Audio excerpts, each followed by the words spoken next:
Désolé, je crois que vous vous trompez. C'est cette phrase qui a tout fait basculer. 5 mots, prononcés par un homme que j'avais enterré 8 mois plus tôt. Je m'appelle Nadège Allard. J'ai 71 ans. Et voici l'histoire que personne n'a voulu croire. Pas même moi au début. Tout a commencé un jeudi après-midi, au supermarché Leclerc de la rue Danton. J'y vais toujours le jeudi, vers 14 heures, quand les allées sont calmes et que je peux prendre mon temps. Depuis que Rémi est parti, j'ai besoin de ces rituels. Ils me rassurent. Ils me prouvent que la vie continue, même quand on a l'impression qu'elle s'est arrêtée. Ce jour-là, j'étais au rayon des fruits. Je cherchais des poires bien mûres. Rémi adorait les poires au sirop. Je ne sais pas pourquoi j'en achète encore.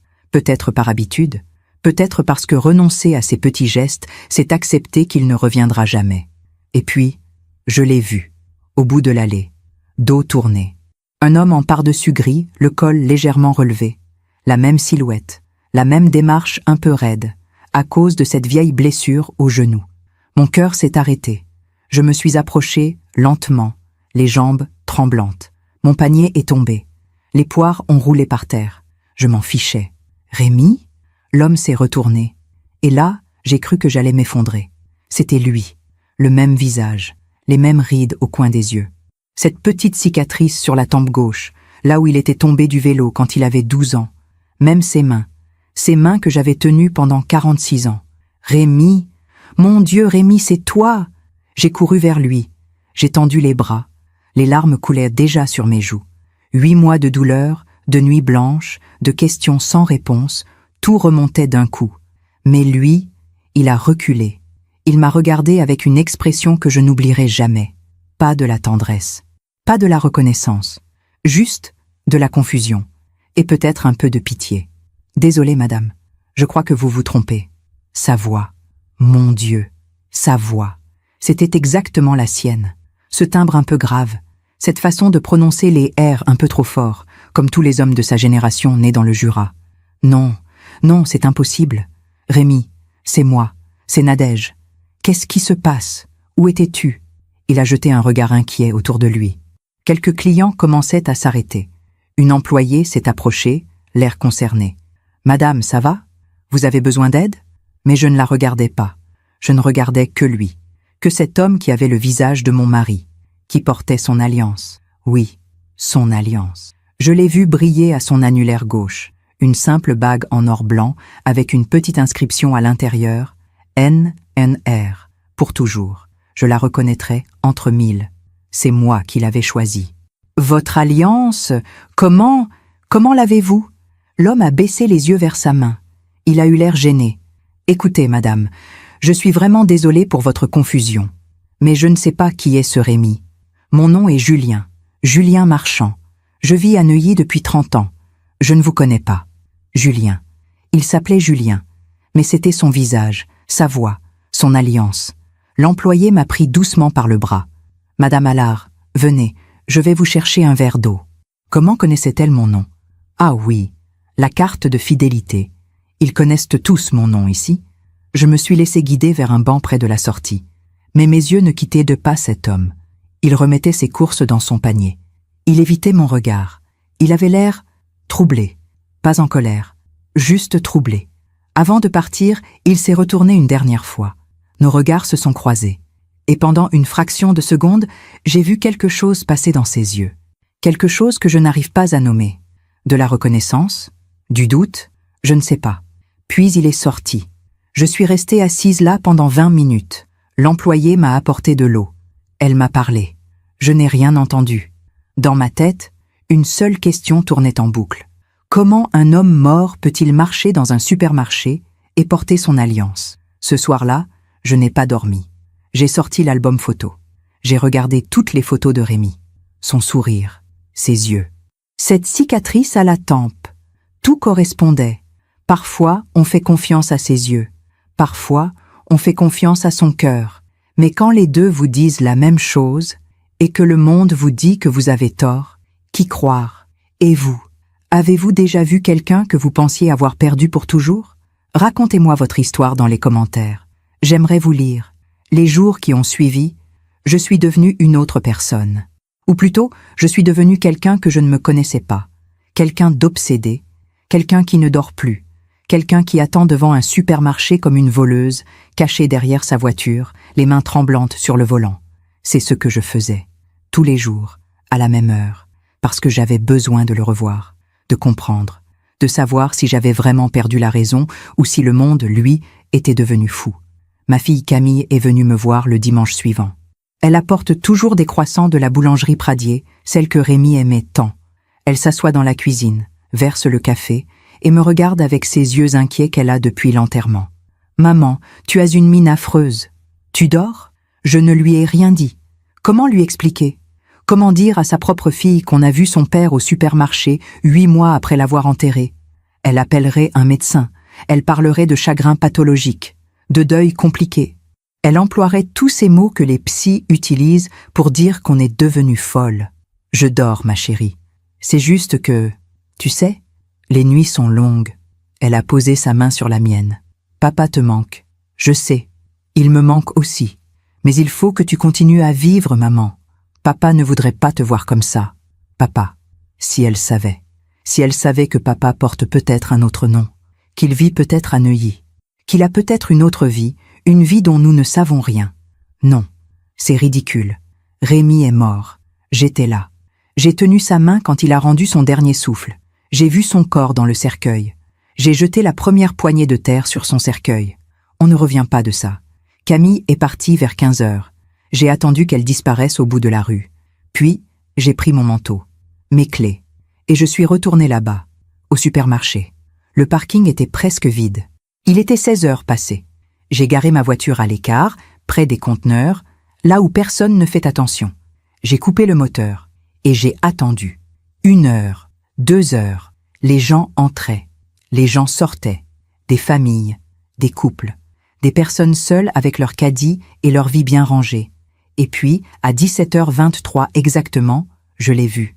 Lui, il marchait d'un pas tranquille, les mains dans les poches de son pardessus, le même pardessus gris. Il portait une écharpe bordeaux que je ne connaissais pas. Mais tout le reste était Rémi. Mon cœur s'est emballé. Cette fois, je ne me suis pas précipitée. Je suis restée dans ma voiture. Je l'ai regardé entrer dans le supermarché. J'ai compté jusqu'à 100. Puis je suis sortie. J'ai marché lentement, discrètement. Je suis entrée. Je l'ai cherché du regard. Il était au rayon boucherie. Il parlait avec le boucher, Monsieur Fernand, celui qui nous servait toujours nos côtes d'agneau le samedi. Il riait. Une plaisanterie, sans doute. Monsieur Fernand a toujours eu le sens de l'humour. Je me suis cachée derrière le rayon des conserves. J'observais. Il a pris un paquet. De la viande hachée. Rémi détestait la viande hachée. Il disait qu'on ne savait jamais ce qu'il y avait dedans. « Si tu veux du bœuf, prends du bœuf entier », répétait-il toujours. Mais cet homme, Julien, il prenait de la viande hachée sans hésiter. Puis il est passé au rayon fromage. Il a choisi un camembert. Un vrai camembert de Normandie, au lait cru. Ça, c'était bien Rémi. Il était intransigeant sur les fromages. Je le suivais de loin, allée après allée, pâtes, légumes, vin. Il prenait son temps. Il lisait les étiquettes, il comparait les prix. À un moment, il s'est arrêté devant les poires, les mêmes poires que la semaine dernière. Il en a pris 3, les a soupesées, puis les a mises dans son panier. Quelque chose s'est brisé en moi. Rémi faisait exactement ça. Il soupesait toujours les poires. Il faut qu'elles aient du poids, Nadège. Sinon, elles sont sèches à l'intérieur. J'ai dû faire un bruit, ou bouger trop brusquement, parce qu'il s'est retourné. Nos regards se sont croisés. Cette fois, il ne m'a pas parlé. Il m'a juste regardé, longuement. Puis, il a détourné les yeux et il est parti vers les caisses. J'aurais dû rentrer chez moi. J'aurais dû me raisonner. Appeler Camille, appeler un médecin, n'importe quoi. Mais je ne l'ai pas fait. Je suis sortie avant lui. Je suis montée dans ma voiture. Et j'ai attendu. Il est sorti 10 minutes plus tard. 2 sacs de courses. Il a traversé le parking. Il est monté dans une Peugeot 308 grise. Immatriculation 78. Yveline. Il a démarré. Et moi aussi. Je ne sais pas ce qui m'a pris. Je n'avais jamais fait ça de ma vie. Suivre quelqu'un. Jouer les détectives. Mais c'était plus fort que moi. J'avais besoin de savoir où il allait, où il vivait, qui il était vraiment. Il a pris la direction de Neuilly. Exactement ce qu'il avait dit. Il ne mentait pas. Au moins sur ça. Nous avons roulé pendant 25 minutes. J'essayais de garder une distance. 2, 3 voitures entre nous. Mon cœur battait si fort que j'avais peur de perdre le contrôle. Mais je tenais bon. Il a tourné dans une rue résidentielle, avenue du Roule. Des immeubles cossus. Des arbres bien taillés. Le genre de quartier où tout est propre, silencieux, et où les gens ne se mêlent pas de la vie des autres. Il s'est garé devant un immeuble en pierre de taille. Numéro 47, 5 étages, des balcons en fer forgé, une porte vitrée avec un code. Je me suis garé plus loin, sous un platane. Il est sorti de sa voiture, a pris ses courses, a composé le code, et il est entré. J'ai attendu. Quelques secondes plus tard, une lumière s'est allumée au 3e étage. Fenêtre de gauche. Je suis resté là, immobile, les yeux fixés sur cette fenêtre. Qu'est-ce que je faisais? Qu'est-ce que j'espérais trouver? La lumière est restée allumée pendant 1 heure. Puis, elle s'est éteinte. Une autre s'est allumée, plus à droite. Peut-être la cuisine, ou le salon. Il vivait là. Cet homme qui avait le visage de Rémi, qui portait son alliance, qui choisissait ses poires exactement comme lui. Il vivait là, seul apparemment. Personne n'était entré ni sorti. Le ciel s'est assombri, les réverbères se sont allumés. J'ai fini par démarrer, rentrer chez moi. Mais toute la route, je n'ai pensé qu'à une chose. 47, avenue du Roule. 3e étage, fenêtre de gauche. Cette nuit-là, je n'ai pas dormi non plus. Je suis restée assise dans le salon, dans le noir, avec l'alliance de Rémi serrée dans ma main. Celle qu'on m'avait rendue à l'hôpital, celle que j'avais fait graver. N.N.R. pour toujours. Et je me suis demandé, s'il existe 2 alliances identiques, peut-il exister 2 hommes identiques? Rémi ne m'avait jamais parlé de frère, ni de sœur d'ailleurs. Il était fils unique. Ses parents étaient morts quand il avait 20 ans. Un accident de voiture. Il n'avait plus de famille. C'est ce qu'il m'avait toujours dit. Mais les gens mentent, parfois sans le vouloir, parfois parce qu'ils ne savent pas eux-mêmes. Parfois, les secrets de famille sont enterrés si profondément que même ceux qui les portent ne les connaissent pas. J'ai regardé l'alliance briller faiblement dans l'obscurité, et je me suis dit, demain, j'y retourne. Pendant que je raconte tout cela, je me demande d'où vous m'écoutez. Écrivez le nom de votre ville en commentaire. J'aimerais savoir qui partage ce moment avec moi. Il y a des décisions qu'on prend avec la tête. Et il y a celles qu'on prend avec cette partie de nous qui refuse d'abandonner, même quand tout le monde vous dit que c'est fini. Je suis retourné avenue du Roule le lendemain, et le surlendemain, et tous les jours de la semaine suivante. Je suis devenue une ombre, une vieille femme assise dans sa voiture, sous un platane, à observer la vie d'un inconnu qui avait le visage de son mari mort. Je notais tout, les heures, les habitudes, les détails. Il sortait tous les matins à 8h15, costume sombre, attaché case en cuir. Il prenait sa voiture et partait vers l'ouest. Je ne le suivais pas jusque-là. C'était trop risqué, trop de circulation, trop de chances qu'il me remarque. Il rentrait vers 18h, parfois 18h30. Le jeudi, il s'arrêtait au supermarché, toujours le jeudi, comme s'il avait, lui aussi, ses rituels. Le samedi, il ne sortait pas, ou alors très tard dans l'après-midi, pour une promenade. Il marchait jusqu'au parc de Bagatelle, s'asseyait sur un banc, regardait les gens passer. Rémi faisait ça aussi. Il adorait observer les gens. Chaque personne est un roman, Nadège, disait-il. Il suffit de savoir lire entre les lignes. Le dimanche, une femme venait, la cinquantaine, élégante, cheveux courts. Elle restait 2 ou 3 heures, puis elle repartait. Sa sœur, une amie, une femme de ménage, je ne savais pas. J'avais un carnet maintenant. Un petit carnet bleu que j'avais trouvé dans le tiroir du bureau de Rémi. Il l'utilisait pour noter ses rendez-vous médicaux. Les dernières pages étaient vierges. J'y écrivais tout. Lundi 4 mars, sortie à 8h15, costume gris, rentrée 18h20, lumière éteinte 23h, mardi 5 mars, sortie 8h15, costume bleu marine, rentrée 18h45, à parler au téléphone sur le balcon, 20 minutes environ. Mercredi 6 mars, sortie 8h10, rentrée 19h15, 2 sacs de courses, probablement un dîner prévu. Je sais ce que vous pensez. Vous pensez que j'étais devenue folle. Peut-être que vous avez raison. Peut-être que le chagrin nous transforme en quelqu'un d'autre, quelqu'un qu'on ne reconnaît pas. Mais moi, dans cette voiture, avec ce carnet, j'avais l'impression de faire quelque chose, d'avancer, de ne pas rester paralysée dans ce salon vide où chaque objet me rappelait Rémi. C'est le mercredi 13 mars que tout a basculé. Ce jour-là, je suis arrivée plus tôt que d'habitude. 15 heures. Je ne sais pas pourquoi. Une intuition, peut-être, ou juste le besoin de changer ma routine, moi aussi. Je me suis garée à ma place habituelle. J'ai sorti mon thermos de café, mon carnet. J'attendais. À 16 heures, la porte de l'immeuble s'est ouverte. Mais ce n'était pas lui. C'était une femme, âgée, 80 ans, peut-être plus. Cheveux blancs, tirés en chignon. Manteau noir. Elle marchait lentement, appuyée sur une canne. Elle a traversé la rue, s'est arrêtée devant une voiture.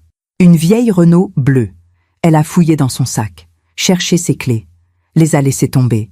Je suis sortie de ma voiture sans réfléchir. « Madame, attendez, laissez-moi vous aider. » Elle s'est retournée, m'a regardée avec un sourire fatigué. « Oh, merci ma petite, ces maudites clés. Elles m'échappent toujours, je les ai ramassées, les lui ai tendues. Elle les a prises. » Ses mains tremblaient légèrement. « Vous habitez dans le quartier ?» m'a-t-elle demandé. J'ai hésité, puis j'ai menti. « Oui, enfin pas loin, je venais voir une amie. »« Ah, c'est un bon quartier, vous savez. Tranquille. Les gens sont discrets. On se salue poliment, mais on ne pose pas de questions. C'est bien, parfois, de ne pas avoir à expliquer sa vie. » Elle a ouvert sa portière, s'est installée avec difficulté. « Vous connaissez bien le quartier ?» ai-je demandé, essayant de garder un ton léger. « Oh oui, j'habite là depuis 40 ans, au numéro 47, 3e étage. Enfin, j'y habitais. Maintenant, je suis au rez-de-chaussée. Les escaliers, vous comprenez? Même avec l'ascenseur, c'est devenu trop difficile. Mon cœur a bondi. Le numéro 47, 3e étage. Il y a beaucoup de monde dans cet immeuble, ai-je demandé, la voix un peu trop pressée. Elle m'a regardé bizarrement, puis a haussé les épaules. Une dizaine de familles, des gens bien, discrets, comme je vous disais. Vous cherchez un appartement? Non, non. Simple curiosité. Elle a démarré. Je suis restée là, plantée sur le trottoir, le cœur battant. 3e étage. Elle avait habité au 3e étage. Elle connaissait forcément les voisins. J'aurais dû rentrer chez moi. J'aurais dû me dire que c'était assez, que j'allais trop loin. Mais je ne l'ai pas fait. Je suis retournée à ma voiture. J'ai attendu. Il est rentré à 18h30, comme d'habitude. Cette fois, je ne me suis pas contentée d'observer. J'ai attendu qu'il entre dans l'immeuble, qu'il monte, que la lumière s'allume au 3e étage. Puis, je suis sortie de ma voiture. J'ai traversé la rue. Mon cœur battait si fort que j'avais l'impression qu'on pouvait l'entendre dans toute l'avenue. Je me suis approchée de la porte vitrée. J'ai regardé le digicode, les boîtes aux lettres. 3e étage, porte gauche, Marchand, Julien Marchand. C'était donc vrai. Ce n'était pas une invention. Ce nom existait. Cet homme existait. J'ai posé ma main sur la vitre. J'ai regardé l'escalier qui montait dans la pénombre. Quelque part, là-haut, à quelques mètres de moi, il était chez lui. Il posait ses affaires. Il allumait la radio, peut-être. Il préparait son dîner. Et il ne savait pas que je l'observais depuis 2 semaines. Qu'est-ce que je faisais? Qu'est-ce que je cherchais vraiment? Une preuve? Une explication? Ou juste un moyen de ne pas accepter que Rémi était parti? J'ai reculé. J'ai failli partir. Et puis j'ai vu quelque chose. Sur le tableau des interphones, à côté du nom « Marchand », il y avait un petit autocollant jaune, le genre qu'on met pour signaler qu'on accepte les colis pour les voisins. Mais ce n'était pas ça qui avait attiré mon attention. C'était l'écriture. Une écriture fine, appliquée, légèrement penchée vers la droite. L'écriture de Rémi.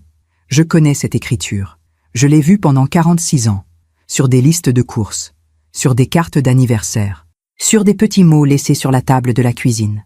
Parti faire des courses. Je t'aime. R. Mon sang s'est glacé. C'était impossible, complètement impossible. Julien Marchand ne pouvait pas avoir la même écriture que Rémi, les mêmes gestes, les mêmes poires, les mêmes mains, la même voix.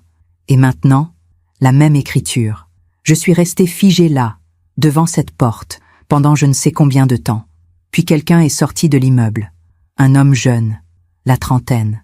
Il m'a regardé bizarrement. « Vous cherchez quelqu'un, madame ?»« Non. Non, pardon. Je me suis trompée d'adresse. Je suis partie en courant. Enfin, aussi vite qu'une femme de 71 ans peut courir. Je suis remontée dans ma voiture. J'ai démarré. Je tremblais tellement que j'ai failli percuter une poubelle. Je suis rentrée chez moi, j'ai claqué la porte, je me suis effondrée sur le canapé. Et là, dans le silence de mon salon, j'ai fait quelque chose que je n'avais pas fait depuis l'enterrement. J'ai pleuré, vraiment pleuré. Pas ces larmes silencieuses qu'on retient pour ne pas inquiéter sa fille. Pas ces sanglots étouffés qu'on cache derrière une tasse de thé. Non, des pleurs bruts, violents, ceux qui viennent du ventre, ceux qui font mal à la poitrine, ceux qui vous laissent vider, tremblante, incapable de penser à autre chose qu'à la douleur. Parce que je venais de comprendre quelque chose. Soit j'étais en train de devenir folle, soit il y avait un secret dans la vie de Rémi. Un secret si profond, si impossible, que même mort, il continuait à me hanter. Et je ne savais pas laquelle de ces deux options me terrifiait le plus. Ce soir-là, j'ai sorti toutes les affaires de Rémi. Toutes. Les cartons que j'avais mis au grenier après l'enterrement. Ceux que je n'avais pas eu le courage d'ouvrir. Ses vêtements, ses livres, ses papiers. J'ai cherché. Pendant des heures, jusqu'à 3 heures du matin, je cherchais une photo, un document, une lettre, n'importe quoi qui pourrait expliquer. Un frère, un jumeau, une famille cachée. Mais il n'y avait rien. Rien que la vie d'un homme ordinaire, un professeur d'histoire à la retraite, marié, un enfant, une maison, des factures, des photos de vacances, des livres annotés, des recettes de cuisine découpées dans des magazines. Rien. Absolument rien qui puisse suggérer qu'il avait eu une autre vie, ou qu'il existait quelqu'un d'autre qui lui ressemblait. J'ai fini par m'endormir par terre, au milieu des cartons, la tête posée sur une vieille veste en tweed qui sentait encore son eau de Cologne. Quand je me suis réveillée, le soleil entrait par la fenêtre. Il devait être 9 heures passées. Mon dos me faisait mal. Mes yeux étaient gonflés. J'avais la bouche sèche. Mais j'avais pris une décision. J'allais lui parler. À cet homme, à Julien Marchand, en face, comme une adulte. J'allais sonner à sa porte. Je lui dirais la vérité. Je lui montrerais des photos de Rémi. Je lui demanderais s'il avait été adopté. Si ses parents lui avaient parlé de ses origines. Si, quelque part dans sa vie, il y avait eu un trou. Un silence. Un secret. Peut-être qu'il me prendrait pour une folle. Peut-être qu'il appellerait la police. Mais au moins, j'aurais essayé. Au moins, j'aurais posé la question. Parce que vivre avec un doute, c'est pire que vivre avec une vérité douloureuse. Et moi, je ne pouvais plus vivre avec ce doute. Je me demande encore si j'ai eu raison de faire ça. Et vous? Auriez-vous osé sonner à cette porte? Dites-moi ce que vous auriez fait à ma place. Le courage, ce n'est pas l'absence de peur. C'est faire ce qu'il faut faire malgré la peur qui vous paralyse. J'ai mis 3 jours à trouver ce courage. 3 jours pendant lesquels je me suis réveillée avec cette même résolution. Aujourd'hui, j'y vais. Et je me suis couchée avec cette même honte. Demain, peut-être. Le lundi, je me suis habillée. J'ai pris les photos de Rémi. J'ai pris ma voiture. Je suis allée jusqu'à l'avenue du Roule. Je me suis garée. J'ai regardé l'immeuble pendant 2 heures. Et je suis rentrée chez moi. Le mardi, j'ai fait exactement la même chose. Le mercredi, Camille m'a appelée. « Maman, tu vas bien? Tu as une drôle de voix. »« Ça va, ma chérie. Juste un peu fatiguée. Tu sors? Tu vois du monde? Tu ne restes pas enfermée toute la journée, au moins? »« Non, non. Je sors. Je fais mes courses. Je vais au parc. Mensonge, mensonge, mensonge. Je ne faisais que ça. Mentir, même à ma propre fille. Maman, si tu as besoin de parler, tu sais que je suis là, hein? Je sais, mon cœur. Je sais. » Après avoir raccroché, je me suis regardée dans le miroir de l'entrée. Qui étais-je devenue? Une femme qui suivait des inconnus, qui notait leurs moindres faits et gestes, qui mentait à sa fille, qui pleurait toutes les nuits en serrant une alliance froide dans sa main. J'ai pensé à Rémi, à ce qu'il aurait dit s'il m'avait vue comme ça. « Nadège, ma belle, qu'est-ce que tu fais? Ce n'est pas toi, ça. » Non, ce n'était pas moi. Ou plutôt si, c'était moi. Une version de moi que je ne connaissais pas. Celle qui refuse d'abandonner. Celle qui a besoin de comprendre. Celle qui ne peut pas tourner la page tant qu'il reste une ligne à lire. Le jeudi 21 mars, j'y suis retournée. Cette fois, ce n'était pas pour observer. C'était pour agir. J'ai attendu qu'il parte le matin. 8h15, comme toujours. Costume, attaché case, voiture grise. Puis, j'ai attendu encore 1 heure, pour être sûre qu'il ne reviendrait pas, qu'il n'avait rien oublié. À 9h30, je suis sortie de ma voiture. J'ai traversé la rue. Mon cœur battait si fort que je sentais mon pouls dans mes tempes. J'ai poussé la porte vitrée. Elle était ouverte. Quelqu'un venait de sortir. Un coup de chance. Ou du destin, peut-être. J'ai pris l'ascenseur. 3e étage. Les portes se sont ouvertes dans un soupir métallique. Couloir silencieux. Moquette bordeaux. Applique murale en laiton. Odeur de cire et de fleurs fanées. 2 portes. Une à gauche. Une à droite. Celle de gauche. Marchand. Je me suis approché. J'ai regardé la sonnette. Mon doigt tremblait au-dessus du bouton. Qu'est-ce que tu vas lui dire, Nadège? Bonjour. Excusez-moi de vous déranger, mais vous ressemblez trait pour trait à mon mari mort. Vous avez sa voix, ses gestes, son écriture. Auriez-vous 5 minutes pour m'expliquer pourquoi vous existez? Ridicule. Complètement ridicule. J'ai reculé. J'allais repartir. Et puis j'ai vu quelque chose. Sur le paillasson, devant la porte. Une enveloppe. Blanche. Pas timbrée. Juste un nom écrit à la main. Julien. J'ai regardé autour de moi. Personne. Le couloir était désert. Je me suis penché. J'ai ramassé l'enveloppe. Mon cœur battait à tout rompre. Ce n'était pas bien. Je le savais. C'était une intrusion. Une violation. Mais j'étais déjà allé trop loin pour m'arrêter maintenant. J'ai glissé l'enveloppe dans mon sac. J'ai couru vers l'ascenseur. J'ai appuyé frénétiquement sur le bouton. Les portes se sont ouvertes. Je suis entré. Au moment où les portes se refermaient, j'ai entendu une autre porte s'ouvrir dans le couloir. Une voix de femme. « Monsieur Marchand? C'est vous ?» Je n'ai pas répondu. Les portes se sont refermées complètement. Je suis rentré chez moi en roulant trop vite, les mains crispées sur le volant, le sac posé sur le siège passager comme s'il contenait une bombe. Une fois à la maison, j'ai verrouillé la porte, fermé les volets, allumé toutes les lumières. Je me suis assise à la table de la cuisine, l'enveloppe devant moi. Je l'ai regardée pendant 10 minutes, sans la toucher. Julien. Une écriture féminine, élégante, tracée à l'encre bleue. Finalement, j'ai ouvert l'enveloppe. À l'intérieur, une carte. Pas une lettre, juste une carte de visite. Épaisse, couleur crème. Dessus, quelques mots écrits à la main. Julien, je passe dimanche vers 15h comme convenu. J'apporte les documents dont nous avons parlé. À dimanche. Marguerite. La femme qui venait le dimanche. Celle que j'avais vue entrer et sortir. Quel document? Pourquoi le dimanche? J'ai retourné la carte. Au dos, il y avait une adresse imprimée. Cabinet Bergeron and Associés Notaire 12, rue de la Pompe. 705 016. Paris, un notaire. Pourquoi un notaire rendait-elle visite à Julien Marchand le dimanche avec des documents? Un héritage? Une vente? Un testament? J'ai posé la carte sur la table. Je l'ai fixée comme si elle allait me donner les réponses. Puis j'ai fait quelque chose que je n'aurais jamais pensé faire. J'ai pris mon téléphone, j'ai cherché le numéro du cabinet. J'ai appelé, 3 sonneries, puis une voix professionnelle. Cabinet Bergeron, bonjour. J'ai pris une grande inspiration. Bonjour, je souhaiterais parler à Madame Marguerite, s'il vous plaît. Marguerite Bergeron? Oui. C'est à quel sujet, madame? C'est personnel. C'est au sujet de Monsieur Julien Marchand. Un silence. Puis, Madame Bergeron est en rendez-vous toute la matinée. Souhaitez-vous laisser un message? Non, je rappellerai, merci. J'ai raccroché. Marguerite Bergeron, notaire. Elle avait accès à des documents, des informations, peut-être des actes de naissance, des contrats, des secrets de famille. Si quelqu'un pouvait m'aider à comprendre qui était vraiment Julien Marchand, c'était elle. Le dimanche suivant, je suis retourné avenue du Roule. Cette fois, je savais exactement ce que je cherchais.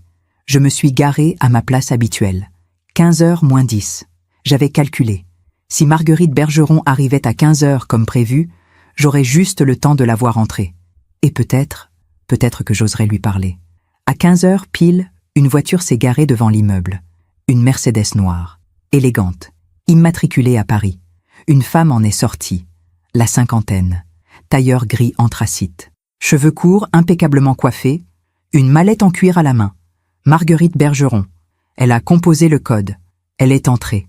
J'ai attendu 5 minutes, puis je suis sorti de ma voiture.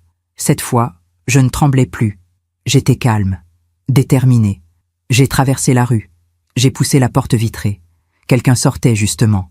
Un homme âgé avec un petit chien. Il m'a tenu la porte poliment. « Merci », ai-je murmuré. Je suis monté par l'escalier cette fois. Pas l'ascenseur. Trop bruyant. Trop risqué. 3e étage. J'ai avancé doucement dans le couloir. La porte de gauche était fermée, mais j'entendais des voix à l'intérieur, étouffées. une voix d'homme, une voix de femme. Je me suis approché, j'ai collé mon oreille contre la porte. Comprends votre réticence, Julien. Mais c'est important. Vous avez le droit de savoir.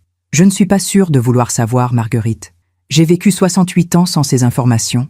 Pourquoi maintenant? Parce qu'elle est partie. Parce qu'elle vous a laissé une lettre. Et parce que, eh bien, vous verrez par vous-même. Un silence. Puis, très bien. Montrez-moi. Un froissement de papier. Puis, plus rien. Juste un silence lourd. Pesant. J'ai attendu. Le cœur battant. Les jambes flageolantes. Et puis j'ai entendu quelque chose que je n'oublierai jamais. Un sanglot d'homme, rauque, étouffé. Mon Dieu, c'est donc vrai. Je suis désolée, Julien. Je sais que c'est un choc. Un frère. J'avais un frère. Le monde s'est arrêté. J'ai cru que j'allais m'effondrer là, dans ce couloir. Un frère. Rémi avait un frère jumeau. Un frère qu'il n'avait jamais connu. Je ne sais pas combien de temps je suis restée là, collée à cette porte, les larmes coulant silencieusement sur mes joues. Tout prenait sens. La ressemblance, l'alliance, l'écriture, les gestes, tout. Ils étaient jumeaux, séparés à la naissance. Rémi n'avait jamais su, et Julien non plus, apparemment. Jusqu'à maintenant, jusqu'à cette lettre, cette révélation. J'aurais dû partir, j'aurais dû les laisser, mais j'étais paralysée, incapable de bouger. Et puis la porte s'est ouverte, brutalement. Marguerite Bergeron était là. Elle me regardait, les yeux écarquillés. Qui êtes-vous? Qu'est-ce que vous faites là? Derrière elle, Julien Marchand est apparu, le visage ravagé, les yeux rouges. Nos regards se sont croisés, et cette fois, il m'a reconnue. Vous êtes la femme du supermarché. J'ai ouvert la bouche. Aucun son n'est sorti. Marguerite s'est tournée vers lui. Vous la connaissez? Non? Enfin, elle m'a abordé il y a quelques semaines. Elle m'a pris pour quelqu'un d'autre. Elle m'a appelé Rémi. Le silence qui a suivi était assourdissant. Marguerite m'a regardé, puis lui, puis moi encore. Rémi? Vous avez dit Rémi? Oui. Pourquoi? Elle est devenue blanche. Mon Dieu, c'est impossible. Elle est rentrée précipitamment dans l'appartement, et revenue quelques secondes plus tard avec un papier à la main. Une photocopie, un acte de naissance peut-être. Elle l'a regardé, puis m'a regardé. Comment vous appelez-vous, madame? Nadège Allard. Et ce Rémi, il était votre mari? Il est mon mari. Enfin, il était. Il est mort il y a 8 mois. Marguerite a fermé les yeux, a pris une grande inspiration. Puis elle a dit quelque chose qui a changé ma vie. Madame Allard, je crois que vous devez entrer.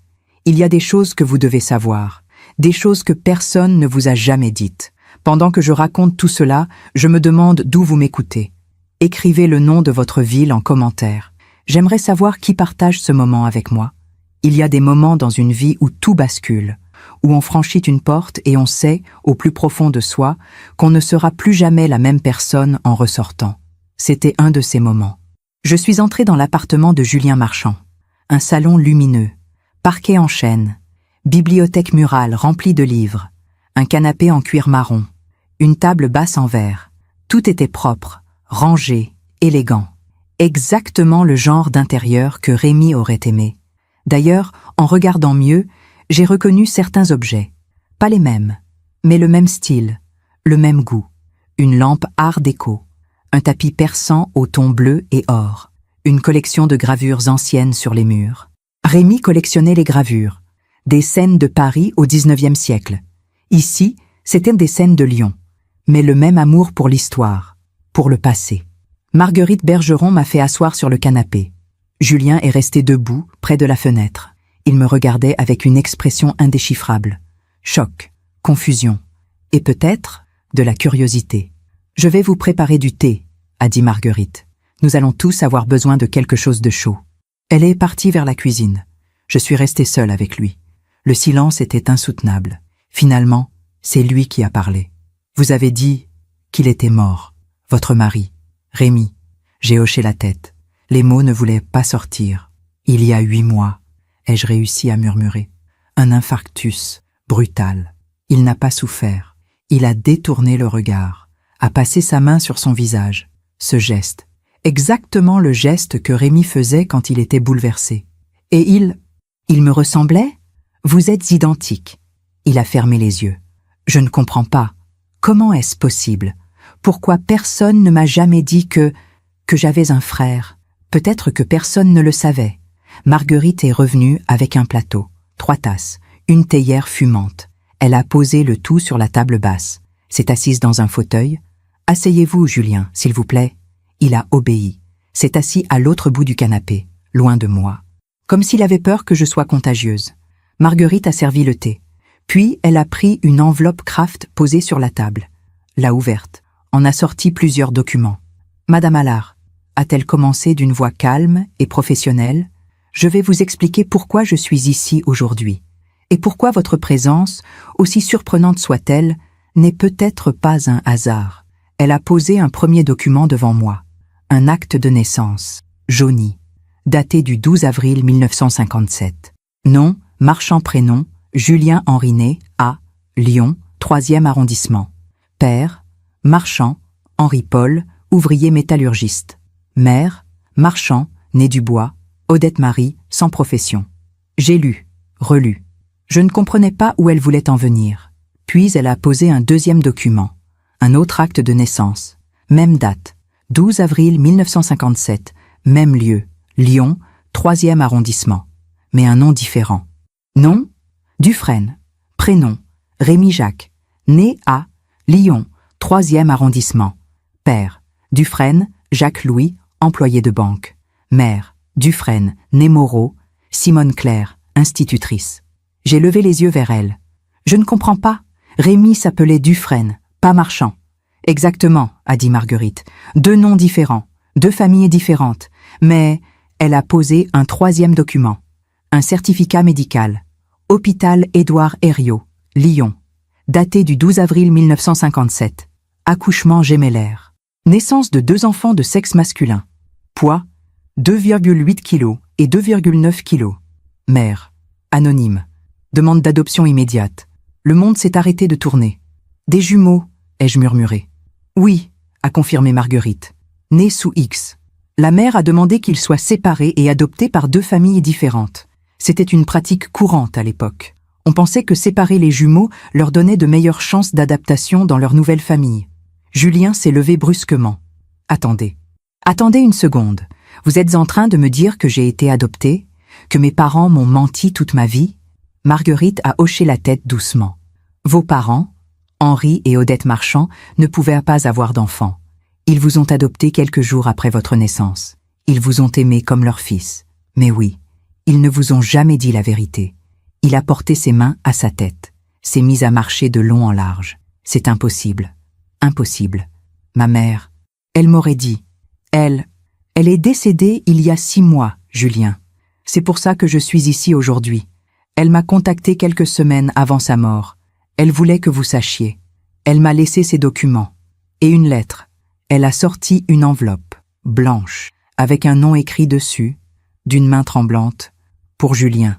Julien l'a prise, l'a regardée comme si elle allait le brûler. Je ne peux pas maintenant. Je comprends, a dit Marguerite doucement. Prenez votre temps. Il a posé la lettre sur la table. S'est rassis. Il tremblait. Je n'osais pas bouger. Je n'osais même pas respirer trop fort. Marguerite s'est tournée vers moi. Madame Allard, j'imagine que vous avez des questions. Des questions? J'en avais des milliers. Rémi, il savait? D'après mes recherches, non. La famille Dufresne n'a jamais dit à votre mari qu'il était adopté. Contrairement à Madame Marchand, ils ont emporté le secret dans leur tombe. Mais pourquoi? Pourquoi les séparer? Pourquoi ne pas les laisser grandir ensemble? Marguerite a soupiré. C'était une autre époque, madame. Les services sociaux pensaient bien faire. On croyait qu'un enfant adopté devait couper tous les liens avec son passé pour s'intégrer complètement dans sa nouvelle famille. Les jumeaux, surtout, étaient systématiquement séparés. On pensait qu'ils auraient du mal à développer leur propre identité s'ils restaient ensemble. C'est monstrueux. Aujourd'hui, oui. À l'époque, c'était la norme. J'ai regardé Julien. Il fixait le vide. Les larmes coulaient silencieusement sur ses joues. J'ai eu envie de le prendre dans mes bras, de lui dire que je comprenais, que moi aussi j'avais perdu Rémi, que nous partagions le même deuil, d'une certaine manière. Mais je suis restée immobile, parce que pour lui, ce n'était pas seulement la découverte d'un frère mort, C'était la destruction de toute son identité, de toute sa vie. Qui était-il vraiment? Julien Marchand? Ou le frère de Rémy Dufresne? Ou les deux à la fois? Nous sommes restés silencieux pendant de longues minutes, chacun perdu dans ses pensées. C'est Julien qui a finalement brisé le silence. Comment était-il? J'ai levé les yeux vers lui. Il me regardait, pour la première fois vraiment, avec une intensité douloureuse. Rémy, comment était-il? J'ai pris une inspiration tremblante. Il était bon, intelligent, drôle. Il adorait l'histoire. Il était professeur. Il passait des heures à préparer ses cours, même après sa retraite. Il disait que l'histoire nous apprend qui nous sommes. Un sourire triste est apparu sur le visage de Julien. Moi aussi. Enfin, j'étais architecte. Mais j'ai toujours été passionné par l'histoire, surtout l'architecture ancienne. Les bâtiments nous racontent qui nous étions. Nous nous sommes regardés. Et j'ai vu dans ses yeux quelque chose que je n'avais pas vu depuis 8 mois. Rémy. Pas son visage, pas sa voix, mais son âme, sa sensibilité, sa façon de voir le monde. Il aimait les poires, ai-je ajouté doucement. Il disait qu'elles devaient avoir du poids, sinon elles étaient sèches à l'intérieur. Julien a éclaté d'un rire étranglé. Mon Dieu, moi aussi, exactement ça. Mes amis se moquent de moi. Ils disent que je suis trop difficile avec les fruits. Marguerite nous regardait. Elle avait un sourire triste. Les jumeaux séparés développent souvent des goûts et des comportements similaires, même sans s'être jamais rencontrés.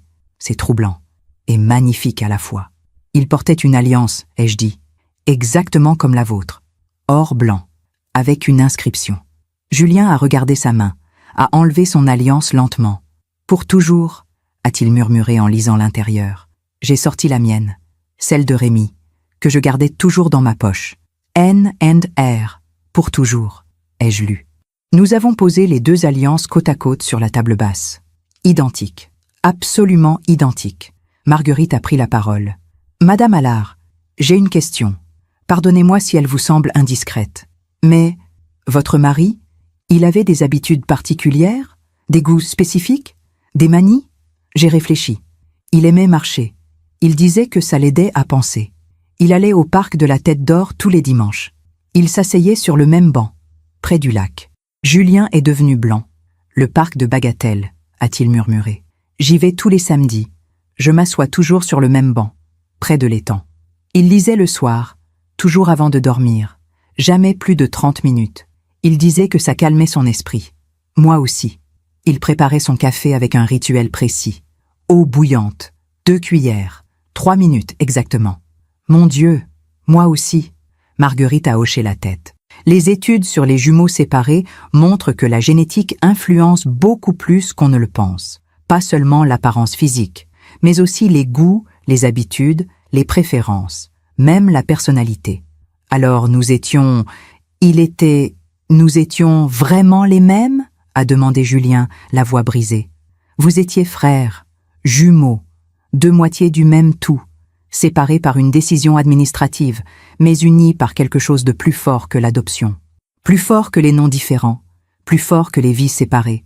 Je voyais Julien se décomposer, réaliser ce qu'il avait perdu sans jamais le savoir. Un frère, quelqu'un qui lui ressemblait, qui le comprenait, qui était comme lui. Et maintenant, il était trop tard. Je ne le rencontrerai jamais, a-t-il dit. Il est parti, et je ne l'ai jamais connu. Les larmes ont recommencé à couler. Il ne les cachait plus. Il y a 68 ans, on nous a séparés. On nous a volé une vie ensemble. Et maintenant, il est trop tard pour la rattraper. J'ai posé ma main sur la sienne, doucement.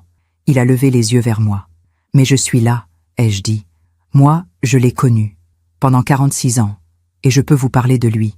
Je peux vous raconter qui il était, comment il riait, ce qu'il aimait, ses rêves, ses peurs, ses joies. Il m'a regardé, vraiment regardé. Vous feriez ça? Oui. Pourquoi? J'ai hésité, puis j'ai dit la vérité. Parce que vous êtes lui. D'une certaine manière, pas le même homme, mais la même âme. Et parce que, peut-être que vous parler de lui m'aidera à faire mon deuil. Marguerite s'est levée discrètement. Je vais vous laisser tous les deux. Je crois que vous avez beaucoup à vous dire. Elle a posé sa carte de visite sur la table. Si vous avez besoin de quoi que ce soit, informations, documents, aide administrative, n'hésitez pas à m'appeler. Elle est partie.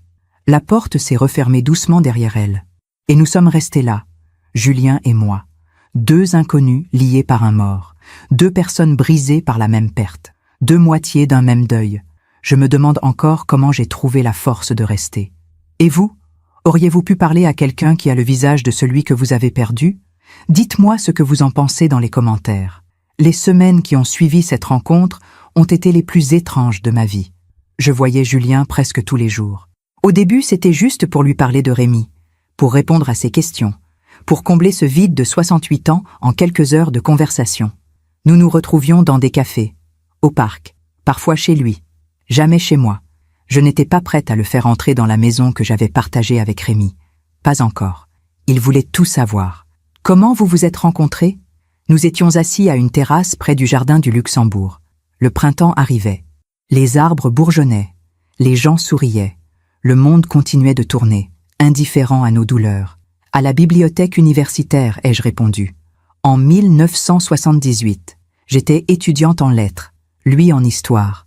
Il cherchait un livre sur la Révolution française. Je lui ai tendu Les Misérables par erreur. Il a ri. Il m'a dit « C'est de la littérature, mademoiselle, pas de l'histoire ». Et moi, je lui ai répondu « L'histoire sans littérature, c'est juste une liste de dates ». Il m'a regardé. Et il a souri. Ce sourire, je ne l'ai jamais oublié. Julien écoutait, intensément, comme si chaque mot était précieux. Il vous a invité à sortir?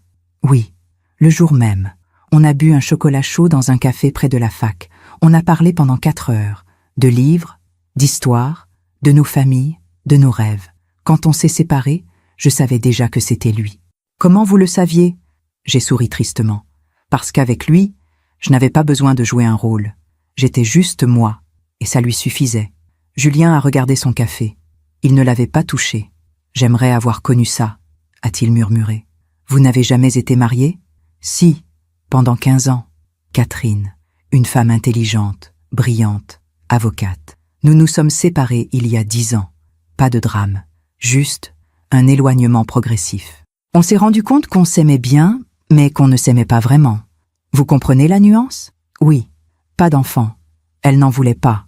Moi non plus, je crois. Ou peut-être que je ne savais pas ce que je voulais. J'ai toujours eu l'impression qu'il me manquait quelque chose que je ne pouvais pas nommer. Et maintenant, je sais ce que c'était. Quoi? Lui, mon frère, une moitié de moi-même que je n'ai jamais connue. Il y avait une telle tristesse dans sa voix. Une tristesse qui ressemblait à la mienne. Nous étions deux personnes en deuil, mais d'une manière différente. Moi, j'avais perdu quelqu'un que j'avais aimé pendant 46 ans. Lui, il avait perdu quelqu'un qu'il n'avait jamais eu la chance de connaître. Un soir, il m'a invité à dîner chez lui. « J'ai besoin de vous montrer quelque chose », avait-il dit au téléphone. J'ai hésité, mais j'ai accepté. Quand je suis arrivée, l'appartement avait changé.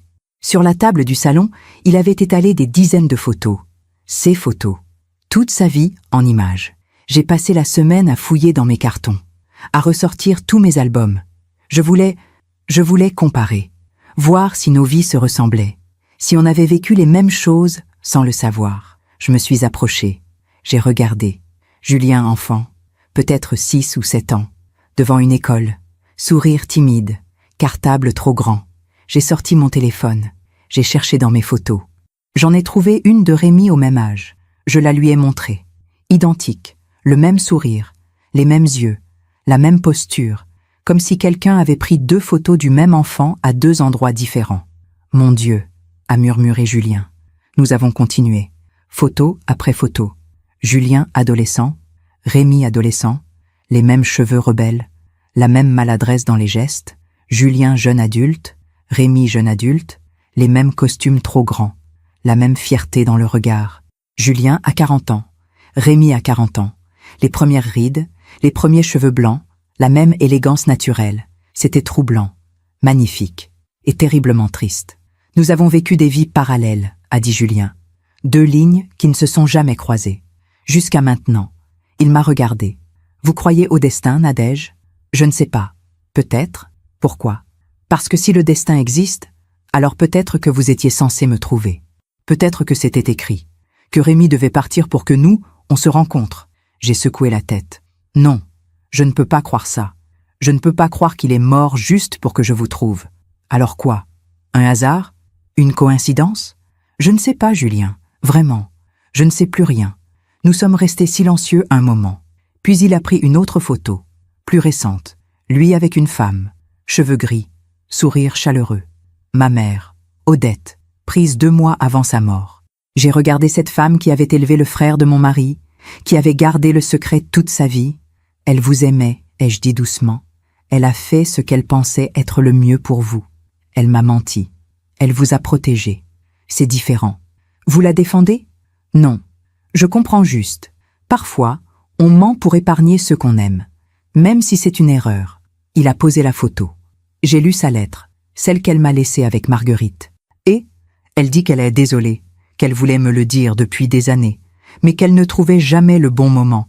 Et puis mon père est mort, et elle s'est dit qu'elle emporterait le secret avec elle. Mais au dernier moment, sur son lit de mort, elle a paniqué. Elle a appelé Marguerite. Elle lui a tout raconté. Et elle lui a demandé de me dire la vérité après sa mort. Qu'est-ce que vous ressentez? De la colère? De la tristesse? De la gratitude aussi, étrangement. Parce qu'au moins, maintenant je sais. Même si c'est trop tard. Il s'est levé, a marché vers la fenêtre. Le soleil se couchait. Paris s'illuminait doucement. Vous savez ce qui est le plus dur? A-t-il dit sans se retourner. Non. C'est de réaliser que toute ma vie, j'ai cherché quelque chose, quelqu'un, sans savoir qui. Et maintenant que je sais, il n'est plus là. Je ne pourrai jamais lui parler. Lui dire « Moi aussi, je t'ai cherché. Moi aussi, j'ai senti ce vide. » Je ne pourrai jamais le serrer dans mes bras. Lui dire que je comprends, que je l'aime. Sans même le connaître, je l'aime. Parce qu'il est moi, et que je suis lui. Sa voix s'est brisée. Il pleurait, silencieusement. Je me suis levée. Je me suis approchée de lui. J'ai posé ma main sur son épaule. Julien. Il s'est retourné, m'a regardé avec ses yeux qui étaient ceux de Rémi, ces yeux que je connaissais par cœur. Aidez-moi, Nadège, aidez-moi à le connaître, racontez-moi tout, ses joies, ses peines, ses secrets, ses défauts, tout. Je veux savoir qui était mon frère, même si c'est douloureux, même si ça me détruit. Je veux savoir. J'ai hoché la tête, les larmes coulaient sur mes joues aussi. D'accord, je vais tout vous raconter. Nous avons dîné ce soir-là. Un repas simple, pâtes, salade, vin blanc, et j'ai commencé à lui raconter Rémi. Les petites choses, les détails que personne ne connaît, ceux qu'on partage seulement avec la personne avec qui on vit. Il ronflait. Pas fort, mais régulièrement, comme un petit moteur. Au début, ça m'agaçait. Puis, avec le temps, c'est devenu rassurant. Quand je ne l'entendais plus, je me réveillais, inquiète. Julien a souri. Moi aussi. Catherine me l'a souvent reproché. Il ne supportait pas les chaussettes dépareillées. Il disait que c'était le signe d'un esprit désorganisé. Il passait des heures à trier ses chaussettes par couleur. Mon Dieu, moi aussi. Catherine disait que j'étais obsessionnelle. Il adorait cuisiner le dimanche. Toujours des plats mijotés. Bœuf bourguignon, blanquette. Il disait que la cuisine lente, c'est comme l'histoire. Il faut laisser le temps aux saveurs de se révéler. J'adore cuisiner aussi. Surtout les plats de grand-mère. Ceux qui prennent du temps. Il avait peur des araignées, il ne l'avouait jamais. Mais quand il en voyait une, il me demandait de la faire sortir. « Nadège, tu as vu ce monstre dans la salle de bain ?» Et moi, je riais. Julien a éclaté de rire. Je déteste les araignées. Je les laisse partir aussi. Je ne peux pas les écraser. Nous avons ri ensemble, pour la première fois. Un rire libérateur, qui faisait du bien. Puis j'ai continué. Il avait ses colères, rares, mais terribles. Quand quelque chose le touchait profondément, une injustice, une trahison, il ne criait jamais, mais il se renfermait. Il devenait froid, distant. Ça pouvait durer des jours. Moi aussi. Catherine disait que c'était ma façon de punir, mais ce n'était pas ça. C'était juste ma manière de digérer la douleur. Il avait peur de mourir, pas de la mort elle-même, mais de me laisser seule. Il me le disait souvent. Nadège, si je pars avant toi, promets-moi de continuer à vivre. Promets-moi de ne pas t'enfermer dans le chagrin. Julien m'a regardé intensément. Et vous avez tenu votre promesse? J'ai détourné les yeux. Je ne sais pas. Avant de vous rencontrer, non. Je crois que je m'étais enfermée. Dans ma maison, dans mes souvenirs, dans ma douleur. Mais maintenant, je ne sais plus. Vous parlez de lui, c'est comme le garder vivant. C'est rassurant. Mais en même temps, Je me demande si ce n'est pas une autre façon de m'enfermer. Julien a posé sa main sur la mienne. Ou peut-être que c'est une façon de nous guérir tous les deux. Vous, en partageant vos souvenirs. Moi, en découvrant enfin qui j'étais vraiment. Nous nous sommes regardés. Et à cet instant, j'ai ressenti quelque chose d'étrange. Pas de l'amour, pas encore, mais une connexion, profonde, inattendue. Comme si, à travers Julien, je retrouvais une partie de Rémi. Et comme si, à travers moi, Julien découvrait une partie de lui-même. Il était presque minuit quand je suis partie. Julien m'a raccompagnée jusqu'à ma voiture. Merci, Nadège, pour ce soir, pour tout. C'est moi qui vous remercie. Ça fait du bien de parler de lui. De le faire revivre, même juste en mots. On se revoit? Oui, bien sûr. Demain? J'ai hésité, puis j'ai souri. D'accord? Demain. Je suis montée dans ma voiture. J'ai démarré. Dans le rétroviseur, je l'ai vu rester là, sur le trottoir, les mains dans les poches, à me regarder partir. Exactement comme Rémi le faisait. Sur le chemin du retour, j'ai pensé à Camille. Je ne lui avais toujours rien dit. Comment lui expliquer? Comment lui dire que j'avais retrouvé son père? Enfin, pas vraiment son père, mais son double, son jumeau. Un homme qu'elle ne connaissait pas, mais qui portait les gènes de son père. Elle ne comprendrait pas. Elle penserait que je devenais folle, qu'il fallait m'interner. Ou pire, elle penserait que je trahissais la mémoire de Rémi. Mais est-ce que c'était vraiment une trahison? Parler à Julien? Passer du temps avec lui? Ou était-ce, au contraire, une manière de prolonger l'amour que j'avais pour Rémi? Je ne savais pas. Tout ce que je savais, c'est que pour la première fois depuis 8 mois, je me sentais vivante. Pas heureuse, pas encore, mais vivante. Et c'était déjà quelque chose. Parfois, on fait confiance à ceux qui nous ressemblent. Et vous? Avez-vous déjà rencontré quelqu'un qui vous a rappelé une personne disparue? Racontez-moi votre expérience dans les commentaires. Il y a des vérités qu'on ne peut pas cacher éternellement. Même quand on le voudrait. Même quand on a peur. Même quand on sait que tout va exploser. C'est arrivé un dimanche. Camille avait pris l'habitude de venir déjeuner tous les dimanches. C'était notre rituel depuis la mort de Rémi. Elle arrivait vers midi. Apportait du pain frais. On cuisinait ensemble. On parlait. Ou plutôt, elle parlait et j'écoutais. De son travail, de ses amis, de sa vie qui continuait pendant que la mienne semblait figée. Sauf que ma vie ne l'était plus. Ce dimanche-là, elle est arrivée plus tôt que d'habitude. 11 heures. J'étais au téléphone avec Julien. On parlait d'un livre que Rémi adorait, L'étranger de Camus. Julien l'avait relu la veille.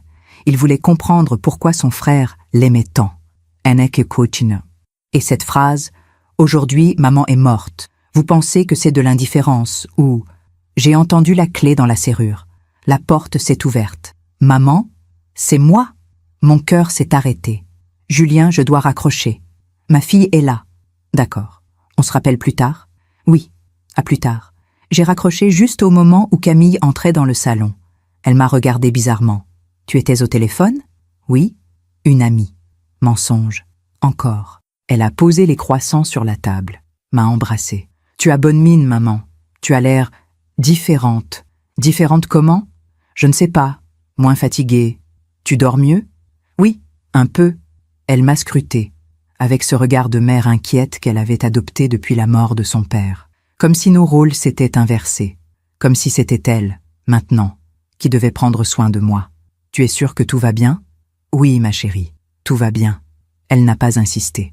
On a préparé le déjeuner. Salade niçoise, poulet rôti, tarte aux pommes que j'avais achetée chez le pâtissier. Je n'avais plus le courage de cuisiner ces derniers temps. On a mangé. Elle a parlé. De son nouveau collègue insupportable. De son projet de vacances en Bretagne. De tout et de rien.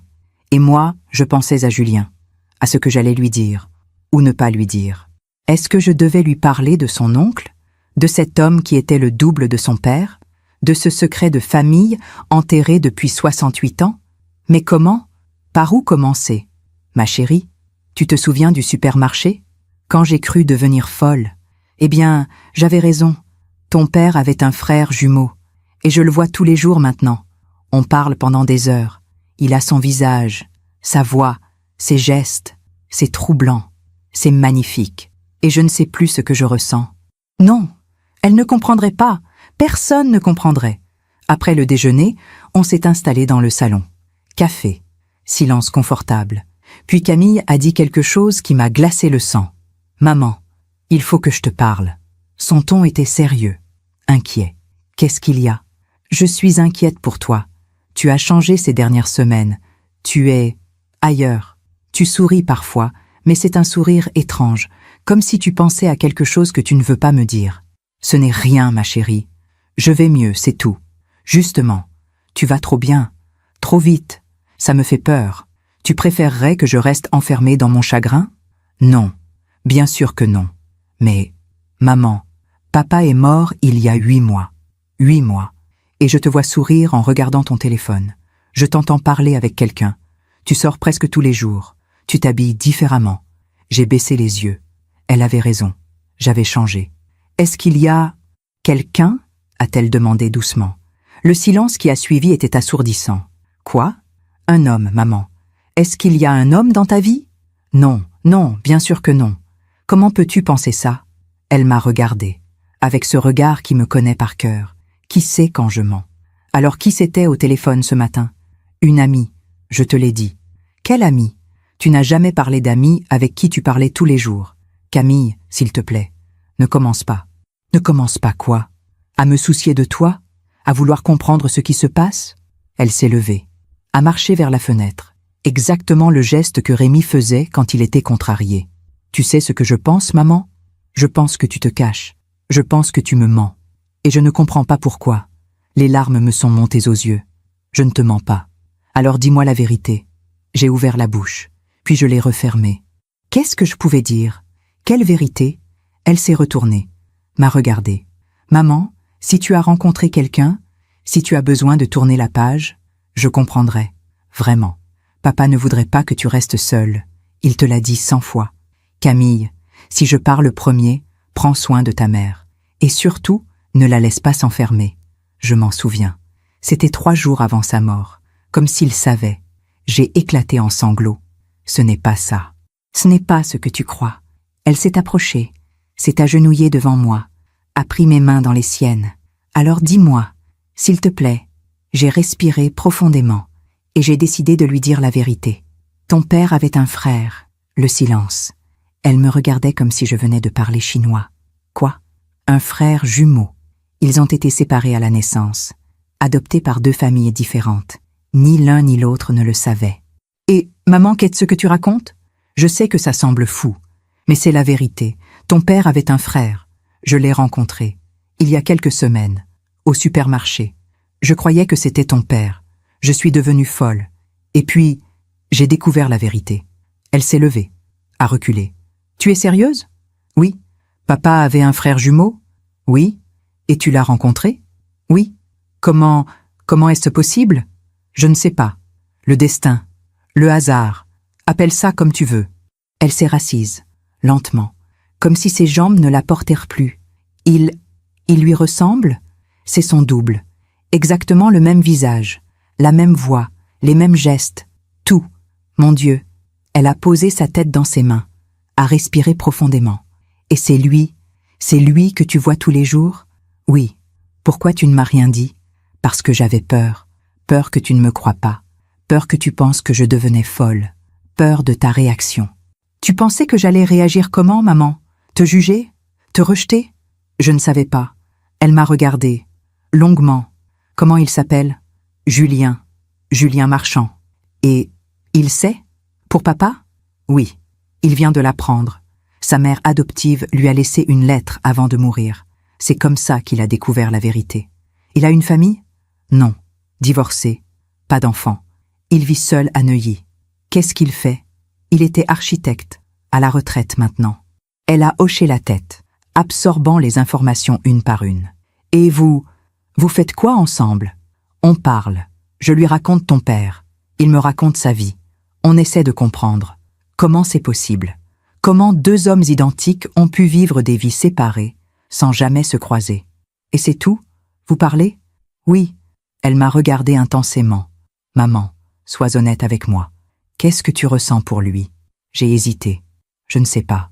C'est compliqué. Quand je le regarde, je vois ton père. Mais ce n'est pas lui. C'est quelqu'un d'autre. Quelqu'un qui me permet de garder ton père vivant, d'une certaine manière. Et en même temps, Je sens que c'est dangereux, que je m'attache, que je confonds mon deuil avec autre chose. Tu es en train de tomber amoureuse de lui? La question m'a frappée comme une gifle. Non, non, Maman, sois honnête. J'ai fermé les yeux. Je ne sais pas. Vraiment. Peut-être. Ou peut-être que c'est juste le besoin de ne pas être seule, le besoin de retrouver quelque chose que j'ai perdu. Camille s'est levée, a marché dans le salon. Elle était bouleversée. Je le voyais. Je veux le rencontrer. Quoi? Je veux rencontrer cet homme, cet oncle que je n'ai jamais connu. Je veux voir s'il ressemble vraiment à papa. Je veux comprendre. Camille, je ne sais pas si c'est une bonne idée. Maman, c'est le frère de mon père. C'est ma famille. J'ai le droit de le connaître. Elle avait raison. Bien sûr qu'elle avait raison. D'accord, je vais lui en parler. Quand? Bientôt. Non, maintenant. Appelle-le maintenant. Camille, s'il te plaît, maman. J'ai besoin de savoir. J'ai besoin de voir de mes propres yeux. J'ai pris mon téléphone, les mains tremblantes. J'ai appelé Julien. 3 sonneries. Puis sa voix. Nadège? Tout va bien? Oui. Enfin, non. Enfin, ma fille est là. Je lui ai tout raconté. Elle veut te rencontrer. Un silence. Maintenant? Elle insiste. Je sais que c'est précipité. Mais, d'accord. Où?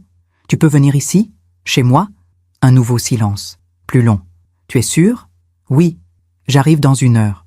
Cette heure a été la plus longue de ma vie. Camille ne parlait plus. Elle était assise sur le canapé, figée, les yeux dans le vide. Moi, je tournais en rond. Je rangeais. Je déplaçais des objets. Je préparais du thé. Je ne savais plus quoi faire de mes mains. Faire entrer Julien dans cette maison. Dans notre maison. Celle que j'avais partagée avec Rémi pendant 40 ans. C'était franchir une ligne. Une ligne invisible mais réelle. À 17h30, la sonnette a retenti. Mon cœur a bondi. Camille s'est levée, m'a regardée. C'est lui? Oui? Vas-y, ouvre. Je suis allée à la porte. J'ai ouvert. Julien était là. Costume sobre. Cravate. Il tenait un bouquet de fleurs. Des pivoines. Les fleurs préférées de Rémi. Bonjour Nadège. Bonjour Julien. Entre. Il est entré. A regarder autour de lui. Les murs couverts de photos. Le mobilier. Les livres. Toute une vie exposée sous ses yeux. C'est une belle maison. Merci. Camille est apparue dans le couloir. Ils se sont regardés. Et j'ai vu ma fille se décomposer. Elle a porté sa main à sa bouche. Ses yeux se sont remplis de larmes. Papa, a-t-elle murmuré. Julien a fait un pas en avant. Bonjour Camille. Je sais que c'est difficile. Mais elle ne l'a pas laissé finir. Elle s'est jetée dans ses bras. Elle a éclaté en sanglots. Mon Dieu, c'est lui. C'est vraiment lui. Julien l'a serré contre lui, maladroitement. Ne sachant pas quoi faire, il m'a regardé, les yeux brillants, et j'ai compris quelque chose. Cette rencontre n'était pas juste pour Camille ou pour moi. C'était aussi pour lui. Pour la première fois de sa vie, Julien avait une famille, une nièce, un lien. Quelque chose qui le rattachait à ce frère qu'il n'avait jamais connu. Nous nous sommes installés dans le salon. Camille n'arrêtait pas de le regarder, de pleurer, de rire, de secouer la tête. C'est incroyable. Vous êtes exactement comme lui. Exactement. Je sais. Votre mère me l'a dit. Non, vous ne comprenez pas. Ce n'est pas juste le physique. C'est la façon dont vous vous asseyez, dont vous croisez les jambes, dont vous tenez votre tasse. Tout. C'est comme si papa était revenu. Julien a souri tristement. Mais je ne suis pas lui. Je sais que c'est troublant. Pour moi aussi c'est difficile. Mais je ne veux pas que vous me confondiez avec lui. Je suis Julien, pas Rémi. Camille a hoché la tête. Je sais. Pardon. C'est juste... difficile. Ils ont parlé pendant des heures. Julien lui a raconté sa vie, son enfance, son travail, son mariage raté, sa solitude. Camille lui a raconté Rémi, son père, ses souvenirs, les vacances en Bretagne, les dimanches à vélo, les devoirs faits ensemble, les fous rires, les disputes, tout. Et moi, je les écoutais. Ces 2 personnes qui ne se connaissaient pas 2 heures plus tôt, qui partageaient maintenant un lien invisible mais indéniable. Le sang, la génétique, l'histoire. À 20h, Camille a dû partir. Elle a embrassé Julien, longuement. « Je suis contente de vous avoir rencontré, oncle Julien. » Il a souri, les larmes aux yeux. « Moi aussi, Camille. Moi aussi. » Elle est partie.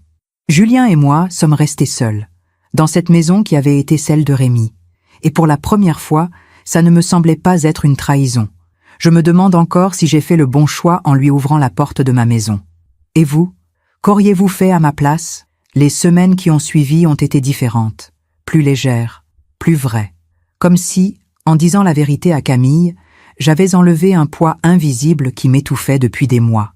Julien venait souvent à la maison maintenant, 2, 3 fois par semaine, parfois plus. On cuisinait ensemble, on regardait des films, on lisait côte à côte, en silence, comme le faisaient les vieux couples qui n'ont plus besoin de parler pour se comprendre. Camille venait aussi. Elle s'était attachée à lui. Elle l'appelait tonton Julien. Elle lui racontait des choses qu'elle ne me racontait pas à moi. Comme si, avec lui, elle pouvait parler de son père sans avoir peur de me faire mal. Et moi, je les regardais. Et je me disais que peut-être, finalement, la vie savait ce qu'elle faisait. Rémi était parti. Mais il nous avait laissé quelque chose. Quelqu'un. Un prolongement de lui-même que nous n'aurions jamais découvert s'il n'était pas mort. C'était une pensée étrange, presque cruelle, mais réconfortante aussi, d'une certaine manière. Un soir, Julien et moi étions seuls dans le salon. Camille était partie. Il était tard, presque minuit. Il regardait les photos sur la cheminée. Des photos de Rémi, de nous, de notre vie. « Tu sais ce qui est étrange ?» a-t-il dit sans se retourner. « Non. J'ai l'impression de connaître cet homme sur les photos, comme si je me souvenais de lui. Mais ce n'est pas possible. Je ne l'ai jamais rencontré. Il s'est retourné, m'a regardé. Peut-être que c'est la mémoire génétique, ou peut-être que c'est juste mon imagination qui comble le vide. Mais parfois, quand tu me racontes une histoire sur lui, je la vois, comme si j'y étais. Raconte-moi. » Il s'est assis, a pris une grande inspiration. « L'autre jour, tu m'as parlé de vos vacances en Corse. Tu m'as dit qu'il adorait nager tôt le matin, avant que les touristes n'arrivent, qu'il restait parfois 1 heure dans l'eau, qu'il revenait avec cette expression apaisée, comme s'il avait trouvé des réponses à des questions que personne ne lui avait posées. Oui, c'est exactement ça. Eh bien, cette nuit-là, j'ai rêvé. J'étais dans la mer, tôt le matin. Le soleil se levait. L'eau était froide mais claire, et je nageais, lentement, sans but, et je me sentais entier. Pour la première fois de ma vie, entier. Il a marqué une pause. Quand je me suis réveillé, j'ai pleuré, parce que j'ai compris quelque chose. Toute ma vie, j'ai cherché cet endroit, cet état, cette sensation d'être enfin à ma place. Et lui, il l'avait trouvé, dans l'eau, dans ces moments de solitude. Et maintenant, je sais que si j'avais été avec lui, peut-être qu'on l'aurait trouvé ensemble. Je me suis approchée de lui, me suis assise à côté. « Tu l'as trouvé maintenant ?»« Quoi ? Ta place. Tu l'as trouvée. Ici, avec nous, avec Camille, avec moi. » Il m'a regardé, intensément. « Nadège, je dois te dire quelque chose. Mon cœur s'est accéléré. »« Quoi ? Ces derniers mois, ces moments avec toi, ils ont changé ma vie. Pour la première fois depuis des années, je me sens utile, important, comme si j'avais un rôle, une raison d'être. »« Julien, non, laisse-moi finir. Je sais que c'est compliqué, je sais que tu vois Rémi quand tu me regardes, et je sais que je ne serai jamais lui. Mais il a pris ma main. Mais je voudrais essayer d'être quelqu'un pour toi, pas un remplacement, pas un substitut, juste moi, Julien, quelqu'un qui t'admire, qui te respecte, qui aimerait partager sa vie avec toi, si tu veux bien. » Les larmes me sont montées aux yeux. Je ne sais pas si je peux, Julien. Pourquoi ? Parce que j'ai peur. Peur de te blesser, peur de me tromper moi-même, peur de confondre mon amour pour Rémi avec ce que je ressens pour toi. Et qu'est-ce que tu ressens pour moi ? J'ai respiré profondément. De la tendresse, de la gratitude, de l'affection. Mais est-ce de l'amour ? Je ne sais pas. Comment le savoir ? Comment faire la différence entre aimer quelqu'un et aimer ce qu'il nous rappelle ? Julien a hoché la tête, a lâché ma main. Je comprends. Et je ne veux pas te forcer. Mais Nadège, la vie est courte. Nous avons tous les deux 70 ans passés. Combien de temps nous reste-t-il ? 10 ans ? 20 si on a de la chance ? Est-ce qu'on va passer ce temps à se demander si c'est bien ou pas ? Si c'est moral ou pas ? Si c'est une trahison ou pas ? Il s'est levé, a marché vers la fenêtre. Rémi est parti. Je sais que c'est dur à entendre, mais il est parti. Et nous, on est là, vivants, avec la possibilité de se rendre heureux, ou au moins de ne plus être seul. Je me suis levée aussi, me suis approchée de lui. Tu as raison, mais j'ai besoin de temps. J'ai besoin de comprendre ce que je ressens. Et j'ai besoin de savoir que si on fait ça, si on essaie, ce sera pour les bonnes raisons. Il s'est retourné, m'a regardé. Combien de temps? Je ne sais pas. Des semaines? Des mois? Je ne sais pas, Julien. Il a souri tristement. D'accord, je vais attendre. Aussi longtemps qu'il faudra. Les mois ont passé. L'été est arrivé. Puis l'automne. Julien était patient. Il ne me pressait pas. Il venait, comme d'habitude. On parlait, on riait, on vivait. Mais quelque chose avait changé entre nous. Une tension. Douce, presque imperceptible, mais présente. Il me regardait différemment. Et moi aussi. Je me surprenais à penser à lui quand il n'était pas là, à attendre ses appels, à sourire quand je voyais son nom s'afficher sur mon téléphone. Était-ce de l'amour? Ou juste le besoin de ne plus être seul? Je ne savais toujours pas. Un jour de novembre, 1 an après avoir enterré Rémi, je suis allée au cimetière, seule. J'avais besoin de lui parler, de lui demander permission, ou peut-être pardon. Je ne savais pas exactement. Je me suis assise devant sa tombe, j'ai posé des fleurs fraîches, des pivoines, toujours des pivoines, et j'ai parlé. Rémi, je ne sais pas si tu peux m'entendre, je ne sais même pas si je crois à ça. Mais j'ai besoin de te dire quelque chose. Le vent faisait bruisser les feuilles des arbres. Le ciel était gris. Il allait pleuvoir. J'ai rencontré quelqu'un. Enfin, tu le sais déjà. C'est ton frère, Julien, l'homme que tu n'as jamais eu la chance de connaître. Ma voix s'est brisée. Et je crois que je suis en train de tomber amoureuse de lui. Ou peut-être que je le suis déjà. Je ne sais pas. Tout est tellement confus. Les larmes coulaient librement maintenant. Je me sens coupable, Rémi. Tellement coupable. Comme si je te trahissais. Comme si je t'oubliais. Mais ce n'est pas ça. Je ne t'oublie pas. Je ne t'oublierai jamais. Tu es partout dans cette maison. Dans mes souvenirs. Dans mon cœur. J'ai posé ma main sur la pierre froide. Mais je suis vivante. Et j'ai besoin de continuer à vivre. Tu me l'as dit. Tu me l'as fait promettre. Ne t'enferme pas dans le chagrin, Nadège. Vis. Pour moi. Pour toi. J'ai fermé les yeux. Alors, voilà. Je vais essayer. Avec lui. Avec Julien. Pas pour te remplacer. Personne ne pourra jamais te remplacer. Mais pour continuer. Pour ne pas mourir avec toi. Un corbeau s'est posé sur une branche au-dessus de moi. Il m'a regardé. Puis il s'est envolé. Si tu peux, si tu es quelque part, dis-moi que tu comprends. Envoie-moi un signe. N'importe quoi. Le silence. Puis, lentement, la pluie a commencé à tomber. Douce, fine, comme une bénédiction. J'ai levé le visage vers le ciel. J'ai senti les gouttes sur ma peau. Et j'ai souri. Quand je suis rentrée à la maison, Julien était là. Camille lui avait donné une clé. Au cas où maman aurait besoin de toi, avait-elle dit. Il était dans la cuisine, il préparait du thé. Nadège, tu es trempée? Où étais-tu? Au cimetière. Il a arrêté ce qu'il faisait. M'a regardé. Tu veux en parler? Non? Enfin, oui. Mais pas maintenant. Il a hoché la tête, m'a tendu une serviette. Va te changer. Je termine le thé, je suis montée. J'ai enlevé mes vêtements mouillés. J'ai enfilé quelque chose de sec, de confortable. Quand je suis redescendue, il avait tout préparé.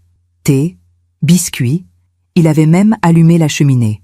Je me suis assise à côté de lui, sur le canapé. Nos épaules se touchaient. Julien, ai-je dit doucement. Oui, je suis prête. Il m'a regardée, sans comprendre. Prête pour quoi? Pour essayer, avec toi, pour voir où ça nous mène. Son visage s'est illuminé, puis il s'est assombri. Tu es sûre?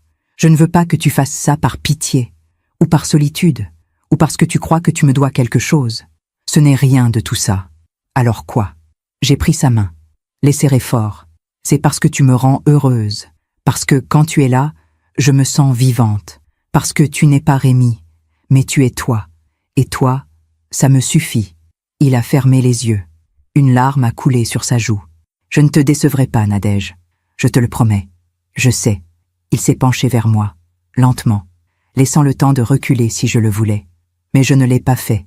Nos lèvres se sont touchées, doucement, prudemment. Un baiser, le premier depuis la mort de Rémi. Et c'était différent, parce que ce n'était pas Rémi. C'était Julien, un homme nouveau, avec son propre cœur, son propre amour, sa propre manière d'être. Quand on s'est séparés, on a souri, tous les deux. « Ça va ?» a-t-il demandé. « Oui, Ça va? Tu ne regrettes pas? Non. Et c'était vrai. Je ne regrettais pas. Les semaines qui ont suivi ont été étranges et magnifiques à la fois. On apprenait à se connaître, différemment, plus intimement. On dormait dans la même maison, pas toujours dans la même chambre, pas encore. C'était trop tôt, trop compliqué. Mais on se réveillait ensemble. On prenait le petit déjeuner ensemble. On vivait ensemble. Camille était heureuse. Elle me l'a dit un dimanche. « Maman, tu rayonnes. Je ne t'ai pas vue comme ça depuis des années. Tu n'es pas choquée? Que je sois avec lui? Pourquoi je le serais? Parce que c'est le frère de ton père. Parce que ça peut sembler bizarre ou déplacé. » Elle a secoué la tête. « Maman, papa est mort. Et s'il te voyait maintenant, tu sais ce qu'il dirait? Non. Il dirait « Bien joué, Nadège. Tu as trouvé un moyen de me garder dans ta vie tout en continuant à vivre. Je suis fière de toi. » J'ai éclaté en sanglots, des sanglots de soulagement, parce que j'avais besoin d'entendre ça. J'avais besoin qu'elle me dise que ce n'était pas mal, que ce n'était pas une trahison, que c'était juste la vie, qui continue, qui trouve des chemins inattendus, qui guérit à sa manière. Un soir, Julien et moi étions au lit, chacun de notre côté. Lui lisait, moi aussi, exactement comme Rémi et moi le faisions.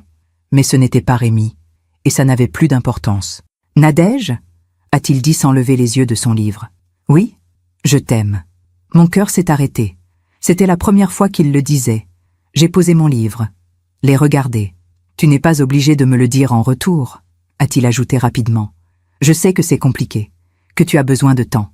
Mais moi, je le sais, je t'aime, et je voulais que tu le saches. » J'ai souri, doucement. « Je crois que je t'aime aussi, Julien. »« Tu crois? D'accord, je t'aime. » C'est différent de ce que j'ai ressenti pour Rémi. C'est plus doux, plus calme, mais c'est de l'amour. Je le sais maintenant. Il a fermé son livre, s'est tourné vers moi, m'a pris la main. « Épouse-moi. » J'ai ri, nerveusement. « Quoi? Épouse-moi. Pas maintenant, pas demain.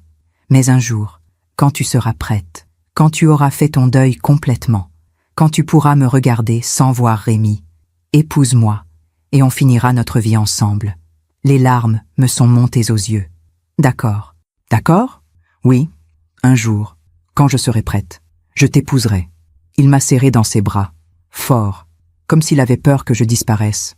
Et moi, dans ses bras, j'ai compris quelque chose. La vie nous avait enlevé Rémi, mais elle m'avait donné Julien. Ce n'était pas un remplacement. C'était un cadeau, inattendu, troublant, mais magnifique. Et j'allais l'accepter. Parce que c'est ça, finalement, vivre. Accepter ce que la vie nous donne, même quand c'est étrange. Même quand ça ne ressemble à rien de ce qu'on avait prévu. La vie finit toujours par rendre ce qu'on lui donne. J'ai perdu Rémi, mais j'ai trouvé Julien. Et peut-être que c'était écrit depuis toujours. 6 mois plus tard, le printemps était revenu. Et avec lui, quelque chose que je croyais avoir perdu pour toujours. L'espoir. Julien et moi nous sommes mariés un matin d'avril. Rien d'ostentatoire, pas de grande cérémonie. Juste nous, Camille, Marguerite Bergeron, qui était devenue une amie, et quelques proches, à la mairie du 15e arrondissement. Une salle simple, des murs blancs, quelques fleurs. Camille pleurait, des larmes heureuses cette fois. Quand le maire nous a demandé si nous voulions nous prendre pour époux, j'ai regardé Julien, vraiment regardé. Et je n'ai plus vu Rémi. J'ai vu Julien, un homme qui m'avait redonné la vie, qui m'avait appris qu'on pouvait aimer 2 fois, différemment. Mais tout aussi profondément. « Oui, ai-je dit, je le veux. » Il a glissé l'alliance à mon doigt, pas celle de Rémi. Une nouvelle, différente, avec une nouvelle inscription. 2 vies, un amour, pour toujours. Quand nous sommes sortis de la mairie, il pleuvait légèrement, comme ce jour au cimetière. Mais cette fois, je n'étais pas seule. J'avais Julien à mes côtés, sa main dans la mienne, son sourire qui illuminait tout. Nous avons déjeuné dans un petit restaurant près du jardin du Luxembourg. Celui-là même où Rémi m'avait emmené pour notre premier rendez-vous, 47 ans plus tôt. Julien le savait. Je le lui avais raconté. « Tu es sûr que ça ne te fait pas mal ?» avait-il demandé. « De revenir ici avec moi ?»« Non, au contraire. C'est une façon de boucler la boucle, de dire merci à Rémi et de commencer quelque chose de nouveau avec toi. » Il avait souri, ce sourire doux qui m'avait conquise. « Tu es une femme extraordinaire, Nadège Marchand. »« Allard Marchand » avais-je corrigé. Je garde les 2 noms. Rémi et toi. Vous faites tous les deux partie de moi maintenant. Les mois qui ont suivi ont été les plus doux de ma vie. Nous avons vendu mon ancienne maison. Trop de souvenirs, trop de fantômes. Aussi beau soit-il. Nous avons acheté un appartement. Plus petit, à mi-chemin entre Neuilly et mon ancien quartier. Un nouveau départ, pour nous deux. Camille venait souvent. Elle avait vraiment adopté Julien. Elle l'appelait Papa Julien maintenant. Pas pour remplacer Rémi, mais parce qu'elle avait compris quelque chose d'important. On peut avoir deux pères, deux amours, deux vies, sans en trahir aucune. Un dimanche après-midi, nous étions tous les trois au parc. Camille avait amené son fils, Théo, 4 ans, mon petit-fils qui n'avait jamais connu son grand-père. Julien jouait avec lui. Il le poussait sur la balançoire. Théo riait aux éclats. Camille s'est tournée vers moi. « Tu es heureuse, maman ?»« Oui, vraiment heureuse. Papa serait fier de toi. »« Tu crois ?»« J'en suis sûre. Tu sais ce qu'il disait toujours ? » ?»« Quoi ? La vie, c'est une succession de choix. Et le plus important, c'est de choisir d'être heureux. Tu as fait ce choix, maman. Tu as choisi d'être heureuse, malgré tout. Et c'est courageux. Je l'ai serré dans mes bras. Merci, ma chérie.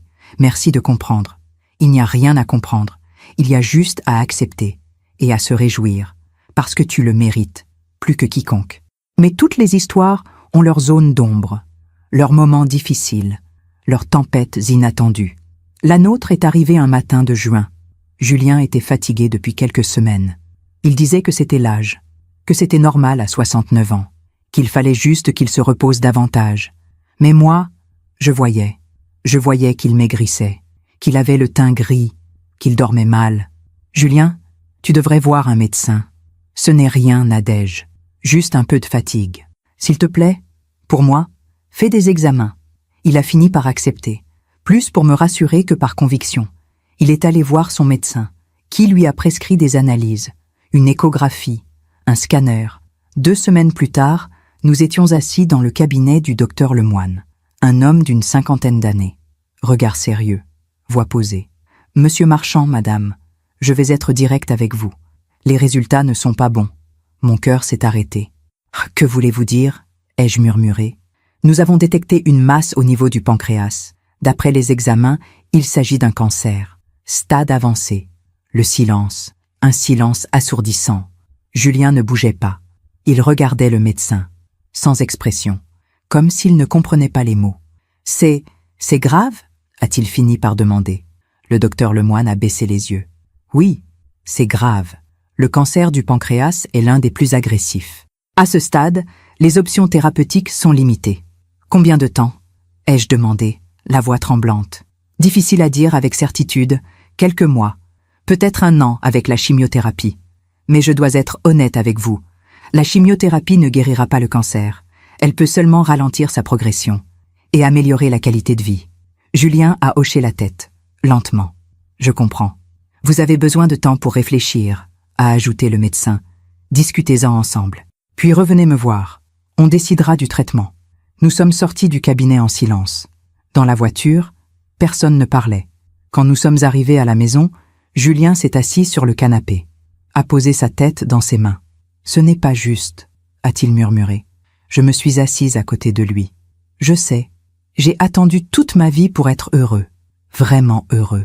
Et maintenant que je l'ai trouvé, maintenant que je t'ai trouvé, on m'annonce que c'est fini. » Les larmes coulaient sur ses joues. « On a eu 6 mois, Nadège, 6 petits mois de bonheur. Et maintenant, je vais te laisser. Comme Rémi, je vais mourir, et tu vas te retrouver seul. Encore. » Je l'ai pris dans mes bras, fort. « Ne dis pas ça. On ne sait pas. Les médecins se trompent parfois. Et même s'il ne nous reste que quelques mois, on les vivra pleinement. Ensemble.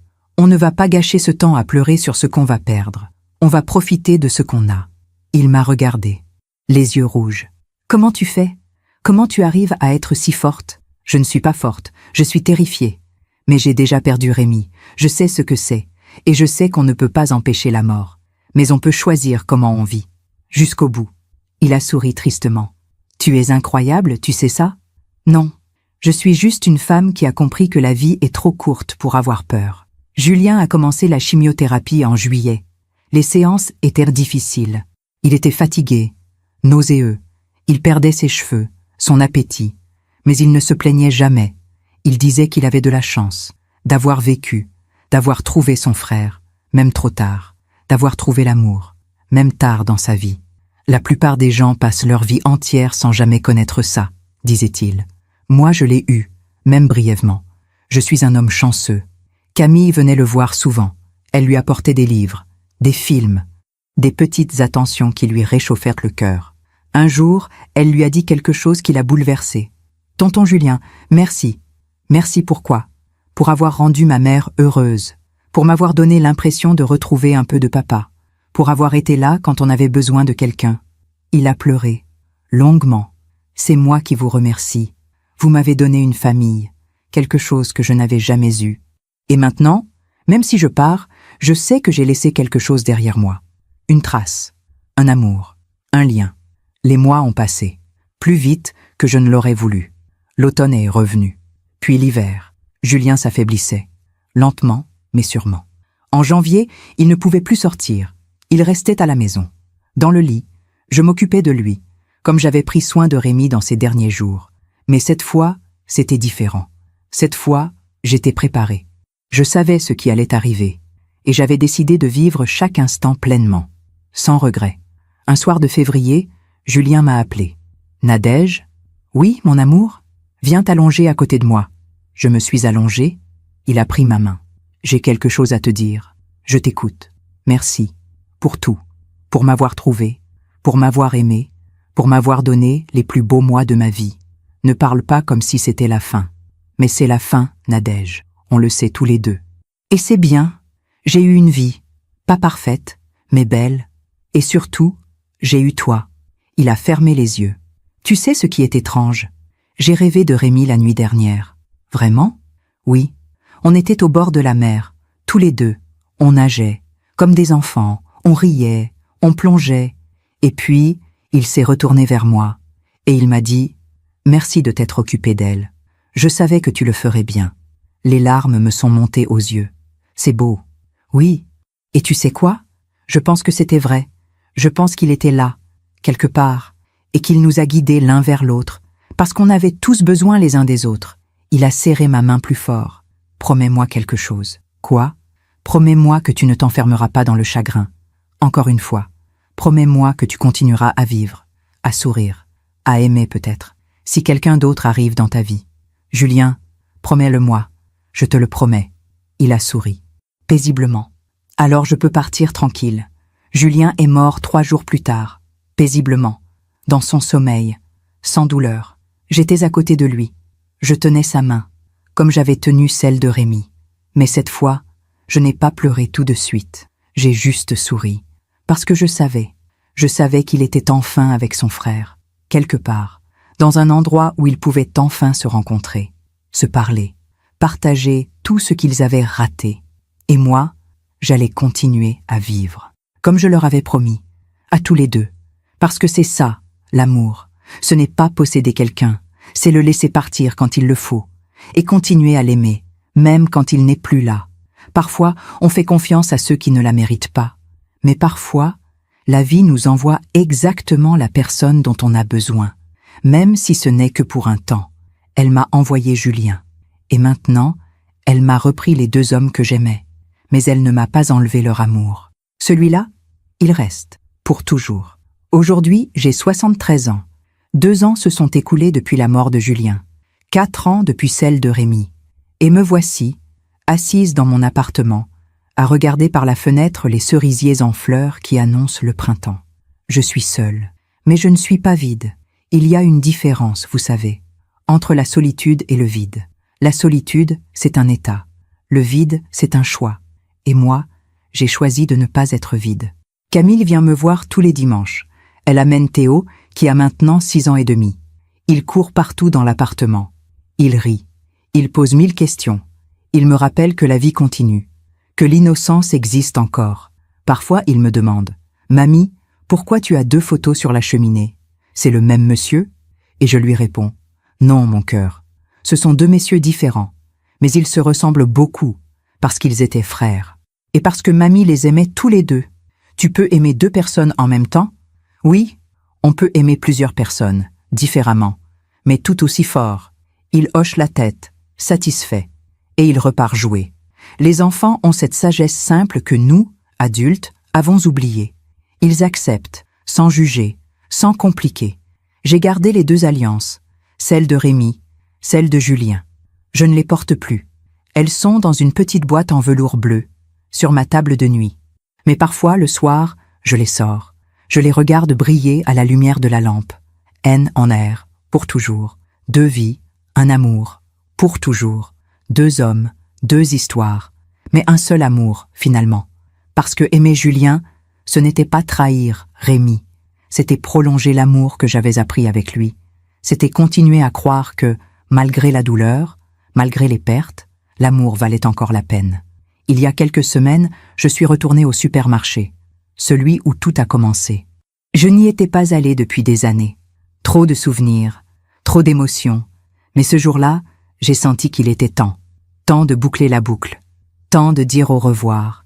Je suis allée au rayon des fruits, là où je l'ai vu pour la première fois, là où j'ai cru que mon cœur allait exploser de joie et de confusion.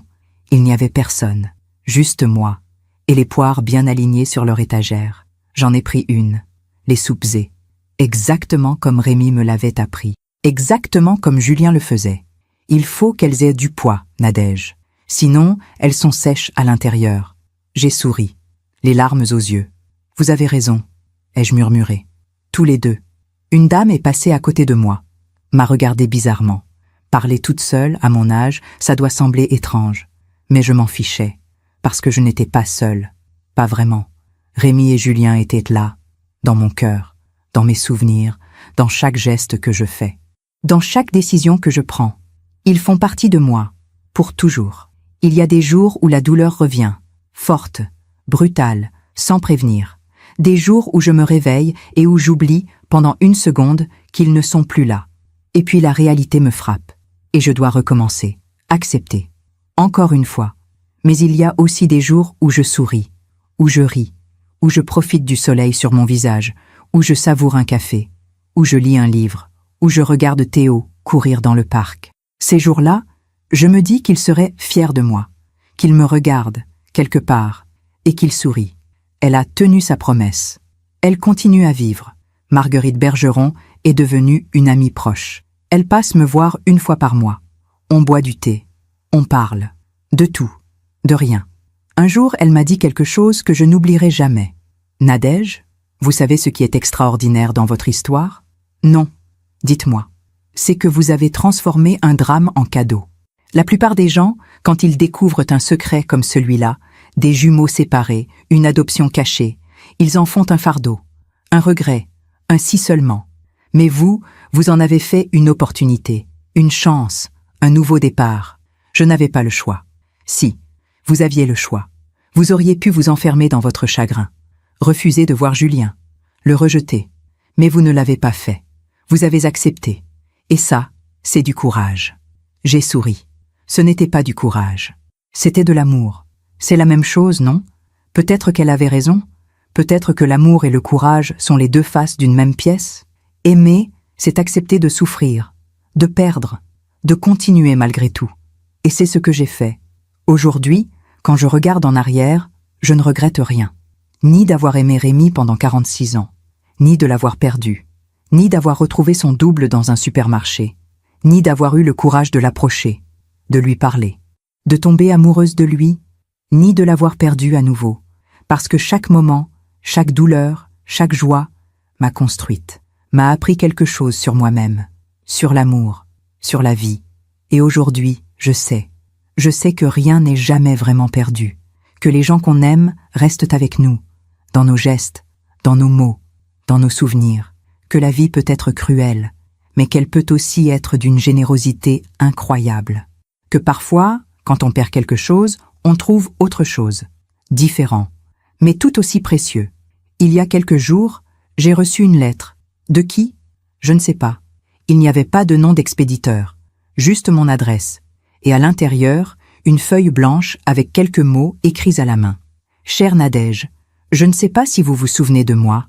Je suis la femme que vous avez aidée à ramasser ses clés il y a longtemps, avenue du Roule. Vous m'aviez parlé. Vous sembliez chercher quelque chose. Ou quelqu'un. J'ai appris, par les voisins, votre histoire.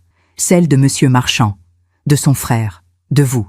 Je voulais juste vous dire quelque chose que personne ne vous a peut-être jamais dit. Votre histoire m'a redonné espoir. Moi aussi, j'ai perdu quelqu'un, mon mari, il y a 5 ans. Et depuis, je survis. Je ne vis pas, je survis. Mais en apprenant votre histoire, j'ai compris quelque chose, que la vie continue, que l'amour peut revenir, sous des formes inattendues, et que ce n'est pas une trahison, c'est juste la vie. Alors merci. Merci d'avoir eu le courage de vivre, de ne pas abandonner, d'avoir montré au monde qu'on peut aimer plusieurs fois, et que chaque amour est unique, et beau, et important. Avec toute ma gratitude, une femme qui vous doit plus que vous ne le pensez. J'ai lu cette lettre 3 fois, puis je l'ai posée sur la table, et j'ai pleuré, des larmes de reconnaissance, de paix, de compréhension.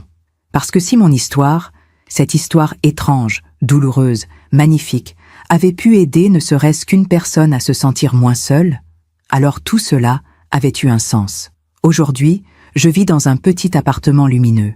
Je lis, j'écris, je passe du temps avec ma fille et mon petit-fils, je vois des amis, je vais au parc, je nourris les pigeons, je fais toutes ces petites choses qui font une vie, une vraie vie. Et parfois, le soir, avant de m'endormir, je parle à haute voix. Bonne nuit Rémi, bonne nuit Julien. Merci pour tout. Merci de m'avoir aimé. Merci de m'avoir appris ce que c'est que d'aimer. Vraiment. Et je ferme les yeux. Et je dors en paix. Parce que je sais que quelque part, d'une manière ou d'une autre, ils sont ensemble. Enfin, réunis. Ces 2 frères qui ne se sont jamais connus dans cette vie, mais qui, j'en suis sûre, se sont retrouvés dans l'autre et qui veillent sur moi. Qui me sourient, qui me disent « Continue Nadège, continue à vivre. Pour nous, pour toi, pour tous ceux qui ont besoin de croire qu'après la perte, il y a encore de la beauté. Si mon histoire vous a touché, si elle a éveillé quelque chose en vous, si elle vous a rappelé que même dans la douleur, il y a de l'espoir, alors je vous le dis, ne restez pas enfermés dans votre chagrin. Ouvrez les yeux, ouvrez votre cœur, acceptez ce que la vie vous offre, même si c'est étrange, même si c'est inattendu, même si ça ne ressemble à rien de ce que vous aviez imaginé. Parce que la vie, c'est ça, c'est accepter, c'est s'adapter, c'est continuer, et surtout, c'est aimer, encore et toujours. Moi, j'ai aimé 2 hommes, 2 frères jumeaux, et je ne regrette rien, parce que chacun m'a donné quelque chose d'unique, quelque chose d'irremplaçable. Rémi m'a appris à aimer pour la première fois, à construire, à bâtir une vie. Julien m'a appris à aimer après la perte, à recommencer, à croire encore. Et maintenant, je sais que l'amour ne meurt jamais vraiment. Il se transforme, il évolue, il trouve de nouveaux chemins, mais il reste, toujours. Merci de m'avoir écouté jusqu'au bout. Si cette histoire a touché votre cœur, abonnez-vous et activez la cloche pour entendre d'autres femmes qui ont transformé la douleur en sagesse. Chaque jour, une femme, une leçon de vie. Partagez cette histoire avec quelqu'un que vous aimez. Parfois, une histoire change toute une journée. Que Dieu vous bénisse et à très bientôt.